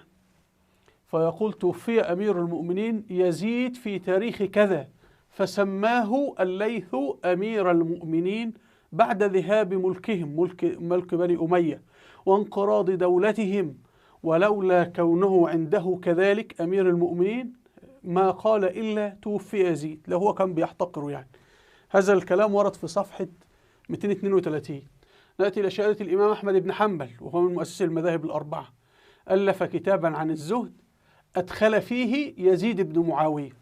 وكتب الإمام أحمد عن يزيد يقول: كان يقول يزيد في خطبته: إذا مرض أحدكم مرضا فأشفي، شفاه الله يعني، ثم تماثل، فلينظر إلى أفضل عمل عنده فليلزمه، ولينظر إلى أسوأ عمل عنده فليدعه.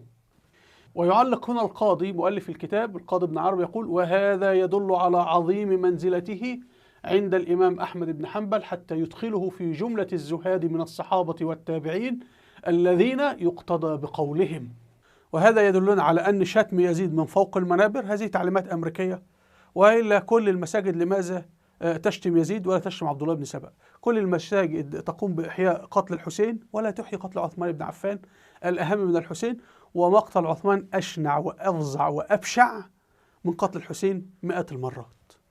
تعالوا الآن إلى موقعة الحرة، وهنجد أنه الجيش أنظر المدينة 3 أيام، ثم حدث قتال قتل فيه من سكان المدينة من هؤلاء المقاتلين 306. تعالوا نعود إلى كتاب تاريخ الطبري في الجزء 5 صفحة 484. وفصل ذلك الجيش، يعني الجيش خرج من عند يزيد وعليهم مسلم ابن عقبة، وقال له يزيد: ادعوا القوم 3 أيام، ادعوا سكان المدينة أو اللي تمردوا يعني، فإنهم أجابوك فلا وإلا فقاتلهم، يعني لو خلاص تركوا عفى الله عما سلف، فإذا أظهرت عليهم فأبحها 3. دي رواية واحد اسمه عبد الملك بن نوفل، أنا لم أقف على من هو، لكن هل هو كان حاضر في مجلس يزيد وهو يقول هذا؟ المهم يقول له: وانظر علي بن الحسين، اللي هو علي زين العابدين من سيدنا الحسين، فاكفف عنه واستوصي به خيرا. لما نأتي لوقائع القتال هنجد أن الرواية دي كاذبة. الذي حدث قبل أن يتوجه هذا الجيش إلى المدينة أنه الذين تمردوا في المدينة أخرجوا بني أمية، يعني عائلة سيدنا يزيد أمير المؤمنين هل كانت معه في دمشق؟ كان يعني يوزع عليهم المناصب وكذا؟ لا. وهذا يدل على أنه لم يكن هناك توريث. عائلته بني أمية وقفوا في المدينة المنورة، فسكان المدينة الذين تمردوا أخرجوه، فكان كبيرهم من؟ مروان بن الحكم. مروان بن الحكم من العلماء ومن الكبار. طيب، فلما الذين ثاروا هؤلاء الثوار طردوا بني أمية، بني أمية أين وضعوا نساءهم؟ عند سيدنا علي ابن الحسين، اللي هو ابن سيدنا الحسين اللي هو اسمه شرطة زين العابدين، لأنهم أصلا ولد عم. هو علي راجل كويس يعني جيد يعني. هنا حضراتكم شرح للمعركة. فخرج إلى الجيش يزيد أهل المدينة بجموع كثيرة وهيئة لم يرى مثلها، فلما رآهم هيحصل بينهم قتال، ولكن في بنو حارثة كانوا متحالفين مع جيش الشام، فأقحم عليهم بنو حارثة أهل الشام، يعني فتحوا المنطقة من عندهم يعني، وهم على الجد خلال الحرب، فانهزم الناس، فكان أكثر من أصيب في الخندق أكثر ممن قتل من الناس، فدخلوا المدينة وهزم الناس.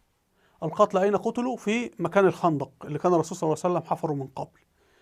ودخل الجيش المدينة. قائد الجيش مسلم بن عقبة قال لهم بايعوا يزيد، فبايعوا يزيد من جديد، وقال لهم تبايعوا على أن تنزلوا على الحكم. لا قتل ولا عمل حاجة. فدخل مسلم بن عقبة المدينة فدعا الناس للبيعة على أنهم خول، يعني تحت حكم يزيد بن معاوية، يحكم في دمائهم وأموالهم وأهليهم ما شاء. هذا كان في تاريخ الطبري. نأتي إلى تاريخ خليفة بن خياط، وهو مسلم سني، على مسلم سني، توفى 240 هجري. هو ضد يزيد، يعني يقول يزيد لعنه الله، لكن بيروي الرواية الحقيقية. يقول: ودخل مسلم بن عقبة قائد جيش يزيد يعني المدينة، ودعا الناس إلى البيع على أنهم خول ليزيد بن معاوية، يحكم في أهليهم ودمائهم وأموالهم ما شاء. فهذا هو الحكم اللي حصل، اللي هو استباح المدينة ولا شيء من هذا القبيل. أيضا عدد القتلى وفقا لابن خياط تسمية عدد من قتل يوم الحرة. هيقول مثلا من حلفاء أبي طالب من بني سليم يذكر أسمائهم، من بني عبد مناف يذكر أسمائهم، من بني سليم يذكر أسمائهم. المهم في الآخر يقول عدد القتلى هو هذا 306 رجلا. تخيلوا المؤرخ الشيعي أبو مخنف أوصل الرقم إلى 6000 قتيل، وهي المدينة تحتمل أصلا يعني كل سكان المدينة في عهد الرسول صلى الله عليه وسلم كان لما تكون جيش يخرج منها 1000 رجل فقط. والآن المدينة أصلا غالبية أبنائها ذهبوا في الفتوحات الإسلامية، أصبحوا منتشرين في الأمصار. فعدد الذين قتلوا هم رجال كلهم، الأسماء كلهم هو ذكرها. وحتى هو بعد ما يذكر أسمائهم يقول: ولعن الله يزيد بن معاوية ولا رحمه. لكن هو لم يكذب، يعني هو حكم عليه بهذا. وإحنا لو أهل المدينة انتصروا كانوا سيأخذون جيشا ويذهبون إلى الشام، يعني كانت هناك الحروب ستستمر. وهذا الذي حدث بعد موت سيدنا يزيد. وسنأتي ما الذي حدث في الآخر. عبد الله بن الزبير هزم على يد من؟ عبد الملك بن مروان، كما سنأتي. هذا بقى نخصصه في تاريخ الدولة الأموية بإذن الله إن شاء الله. حضراتكم في تاريخ الطبري. هنا حضراتكم أبو مخنف يزعم استباحة المدينة. أدي الراوي المؤرخ الشيوعي يقول: أباح مسلم قائد الجيش يعني المدينة 3 أيام يقتلون الناس ويأخذون الأموال، فأفزع ذلك من كان بها من الصحابة. ويعني بيحكي قصص بعضها حتى القصص بتاعته ضد بعضها. هنا رواية بتردنا عن المؤرخ المسلم السني عوان بن الحكم، وبينقلها عن واحد اسمه هشام، صادق أم خطأ الله أعلم. لكن الرواية أهميتها أن مسلم بن عقبة قائد الجيش كان يقتل من شارك في التمرد فقط. لأنه لما أنا الوقت لا يتسع أن أقرأ كل الروايات. يقولون: أتوا بفلان إلى مسلم بن عقبة فحدث بينه وبينه كذا، فمسلم أمر بقتله أو أمر بإطلاق سراحه. هذا يتناقض مع أنه استباح المدينة، يعني كان لم يكن مسلم يقتل إلا بعد أن يحقق في الواقع. وهذا تجده في الروايات الخاصة بالحجاج. يقولون: جاءوا بفلان للحجاج فحصل بينهم حوار وكذا، يعني ما كان يقتل هكذا. فلو استباحت المدينة 3 أيام ما كانوا أتوا بأحد له أصلا، كانوا قتلوه. لكن هنجد أنه كان في تحقيق في أي حادثة قتل، ده خارج المعركة يعني. فهنا ابن سيدنا الحسين اللي هو علي زين العابدين، فيقولون: أتي يعني الجنود أتوا بعلي بن الحسين إلى مسلم قائد الجيش. قال: من هذا؟ قالوا: هذا علي بن الحسين. قال: مرحبا وأهلا. شوف العلاقات جيدة بينهم. ثم أجلسه معه على السرير، يعني على الكرسي بتاعه يعني. ثم قال: إن أمير المؤمنين يزيد أوصاني بك قبله، وهو يقول: إن هؤلاء الخبثاء اللي هم تمردوا شغلوني عنك وعن وصلتك. وهتجد كل الروايات أن يزيد أوصى بمعاملة ابن سيدنا الحسين. السؤال يا جماعة، سيدنا الحسين قتل، سيدنا الحسين اللي هو أهم من ابنه علي. لو كان يزيد قتل الحسين ما كان قتل ابنه علي وخلاص، وكان فرصة أمامه في هذه الفوضى. إذا كان قتل أو أراد أو رضي بقتل من هو أهم من علي ابنه كان قتل علي وخلاص. إذا افترض أنه قتل الحسين كان المفروض يقتل علي أيضا. لكن هو لما يوصل جيش ويقول لهم: علي طالما لم يشارك في هذا ولا صلة له بهذا التمرد فأحسنوا معاملته، هذا ليه الناس كان عندها إنصاف. نأتي الآن إلى الروايات الشيعية الكاذبة التي تزعم أن يزيد رضي الله عنه كان يشرب الخمر.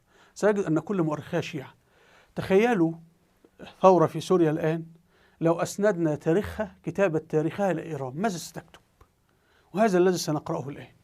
حضراتكم في تاريخ الطبري الجزء الخامس، أدي هنا في تاريخ الطبري يقول: مقدم وفد أهل المدينة على يزيد بن معاوية، وذكر لوط بن يحيى اللي هو أبو مخنف المؤرخ الشيعي. وأبو مخنف هو الذي سيقول أو هيضع على لسان وفد المدينة إن هم قالوا إن يزيد يشرب الخمر وعنده قرد وكلام من هذا القبيل. ولوط بن يحيى هو الذي سيزعم إنه يزيد قال لقائد الجيش ادعوا القوم 3 أيام، يعني حذرهم، فإنهم أجابوك فإلا فقاتلهم، فإذا أظهرت عليهم فأبحها 3، فما فيها من مال أو رقة أو سلاح أو طعام فهو للجند، فإذا مضت 3 فاكفف عن الناس. هذا أيضا رواية أبو مخنف الشيعي. هذه الرواية غير صحيحة، احنا ذكرنا الرواية الصحيحة، والدليل أنه الكثير من أهل المدينة لم يقتلوا. يعني 3 أيام دي كانت كافية لبيت أهل المدينة. كم سكان عدد أهل المدينة أصلا؟ أنت بتتكلم على جيش الشام هذا ممكن 5000 10,000. لو الجيش 5000 مقاتل، كل واحد قتل واحد من أهل المدينة، أهل المدينة تبات كلها. فهذا الكلام لا أساس له، كذب بواح من المؤرخ الشيعي أبو مخنف. نعود إلى أنساب الأشراف للبلاذري اللي هو مؤرخ البلاط العباسي، الجزء 5، وهو بينقل عن المؤرخين الشيعة هذه الروايات أيضا. وهذا الكتاب هو مرجع للروايات والمسلسلات التلفزيونية والخطب وكتابات الشيوعيين كلهم. يقول أما يزيد بن معاوية، هيبدأ بقى يقول أنت بتستقي مصادرك منين يا بلاذري؟ يقول حدثني العمري عن الهيثم بن عدي. الهيثم بن عدي ده مؤرخ كذوب شديد الكذب، فيقول عن الهيثم بن عدي عن ابن عياش وعوانة، يعني ابن عوانة نفسه لا تصلنا روايته إلا عن طريق الهيثم بن عدي الكذاب. عن هشام ابن الكلبي. انتوا عارفين من الكلبي هذا؟ هذا من السبعية، كان يقول الله حل في علي كما حل الله في عيسى. هؤلاء هم الذين يلفقون الروايات لسيدنا يزيد، وهم لأن سيدنا يزيد أفشل مخططاتهم. هم كانوا يريدون أن يجعلوا سيدنا الحسين خليفة ثم يقتلونه ثم يستولون على الدولة ويعلنون الدولة في القرامطة والحشاشين. موقف سيدنا يزيد أخر هذا المخطط 200 سنة. وأبو مخنف، هؤلاء هم مصادر. يعني شوف كم واحد، الهيثم بن عدي شيعي، هشام ابن الكلبي شيعي، أبو مخنف شيعي، يقولون كان يزيد بن معاوية أول من أظهر شرب الخمر والاستهتار بالغناء والصيد واتخاذ القيان والنساء يعني والغلمان والتفكه بما يضحك الناس من القرود والديكة يعني دي روايته. نأتي للمصدر الأول، الهيثم بن عدي كان مولود فين؟ في الكوفة، لا راح دمشق ولا شافها أصلا، مولود 140 هجري في عهد الدولة العباسية.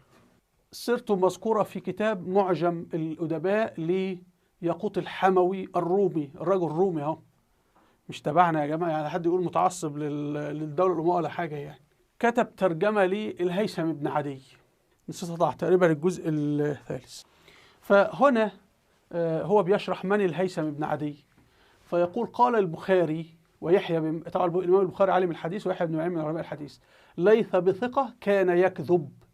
وقال أبو داود وهو من علماء الحديث مثل ذلك كان يكذب. وقال النسائي من علماء الحديث متروك. وقال الحافظ ابن عدي من علماء الحديث حديثه في المسند قليل، إنما هو صاحب أخبار. وكانت جارية الهيثم تقول كان مولاي يقوم عامة الليل يصلي فإذا أصبح جلس يكذب. يعني الراجل كان مشهور إنه هو كذوب يعني. وقال الجاحظ رأيت 3 رجال كانوا يأكلون الناس أكلا، يعني يكذبون كذبا. ثم يذكر منهم الهيثم ابن عدي. والهيثم ابن عدي هذا اللي بيزعم ان يزيد شرب الخمر والكلام، تزوج في بني الحارث فلم يرتضوه، يعني زوجته وجدت ان اخلاقه سيئه، وكان يشتم في الصحابه، يعني شتم في سيدنا العباس عم النبي، صحابي كبير ومؤسس الدوله بالمناسبه، لم يأخذ حقه سيدنا العباس للاسف. فاشتكوا للخلفاء العباسيين فضربوه وفرقوا وسجنوه اصلا يعني، لكن لما طول ما يشتم في سيدنا معاويه كانوا يتركونه يعني. فأذاعوا عنه أنه ذكر العباس الصحابي عباس بن عبد المطلب عم الرسول بشيء يعني شتمه، فحبس في ذلك. ثم هارون الرشيد فرق بين الهيثم وبين زوجته، فيقول حدثني محمد بن يزيد الرفاعي أنه خرج يزيد يتصيد بحواريين وهو سكران. السؤال يا جماعة من هو محمد بن يزيد؟ الإمام البخاري قال ضعيف يسرق الحديث، راجل كذاب، توفى في بغداد 240 هجري. فأنت اللي بيكتب لك تاريخك مين؟ نأتي أخيرا لاقتحام مكة. ذكرنا أن الجيش خرج من دمشق إلى المدينة، حدثت موقعة الحرة. بعد أن انتصر في المدينة اتجه إلى مكة وحاصرها. هنا في تاريخ الطبري الجزء الخامس أن من بدأ القتال عبد الله بن الزبير هو الذي بدأ القتال ضد أخيه. أخوه كان بيصلي خلفه، ده قبل الجيش الكبير، يعني هو حصل سنة 61 أو سنة 60 نفسها، قوة بقيادة أخوه ذهبت له كما ذكرنا وكانت بتصلي خلفه، ده قبل ما الجيش يأتي، يعني احنا دخلنا الأحداث في بعضها، أنا آسف. ففي تاريخ الطبري في واحد اسمه عبد الله بن صفوان، وهذا كان نائب ابن الزبير، قال لعبد الله بن الزبير اللي هو قائد التمرد في مكة: إني أراك كأنك تريد البقية على أخيك، أنت عاوز أخوك حي يا سيدي. فغضب عبد الله بن الزبير وقال: أنا أبقي عليه يا أبا صفوان، والله لو قدرت يعني لقتلته. فقال ابن صفوان: أنا أكفيك فلان، واحد اسمه أنيس بن عمرو، فاكفني أخاك، اقتل أنت أخوك. فصار عبد الله بن صفوان إلى أنيس بن عمرو وهو بالذوطوة، فلقاه في جمع كثير من أهل مكة وغيرهم من الأعوان. ونركز في العبارة دي حضراتكم، فلقاه في جمع كثير من أهل مكة، يعني في جزء من أهل مكة موالي اليزيد وغيرهم من الأعوان. فهزم أنيس بن عمرو ومن معه وقتلوا مدبرهم حتى اللي هرب، وأجهزوا على جريحه. وصار مصعب بن عبد الرحمن اللي هو من طرف عبد الله بن الزبير إلى عمرو شقيق عبد الله بن الزبير، فتفرق عنه أصحابه حتى خلص إلى عمرو بن الزبير. والمهم في الآخر عبد الله بن الزبير قتل أخيه. يعني الروايات الموجودة كلها أن من بدأ القتال هو عبد الله بن الزبير، كانوا يصلون مع بعض في الكعبة. الروايات دي صح وخطأ، لكن هو في الآخر أخو عبد الله بن الزبير قتل. نأتي إلى حريق الكعبة. هنا المؤرخ محمد بن عمر يقول: حدثنا رياح بن مسلم عن أبيه، يعني مسلم هذا كان حاضر، يعني قال: كانوا يوقدون حول الكعبة أتباع ابن الزبير، يعني يوقدون نار يعني، فأقبلت شرارة طارت هبت بها الريح فاحترقت ثياب الكعبة واحترق الخشب، ويقول ذلك التاريخ في كذا. وأيضا المؤرخ محمد بن عمر بينقل عن شاهد آخر يقول: حدثنا عبد الله بن زيد حدثني عروة ابن أزينة، وده شاهد عيان، قال: قدمت مكة مع أمي يوم احترقت الكعبة وقد النار خلصت عليه، ورأيتها مجردة من الحرير، ورأيت الركن قد اسود وانصدع في 3 أمكنة، فقلت: ما أصاب الكعبة؟ فأشار الناس إلى رجل من أصحاب عبد الله بن الزبير، قالوا: هذا احترقت بسببه، أخذ قبسا شرارة يعني في رأس الرمح له، فطيرتها الرياح فضربت أستار الكعبة ما بين الركن اليماني والأسود.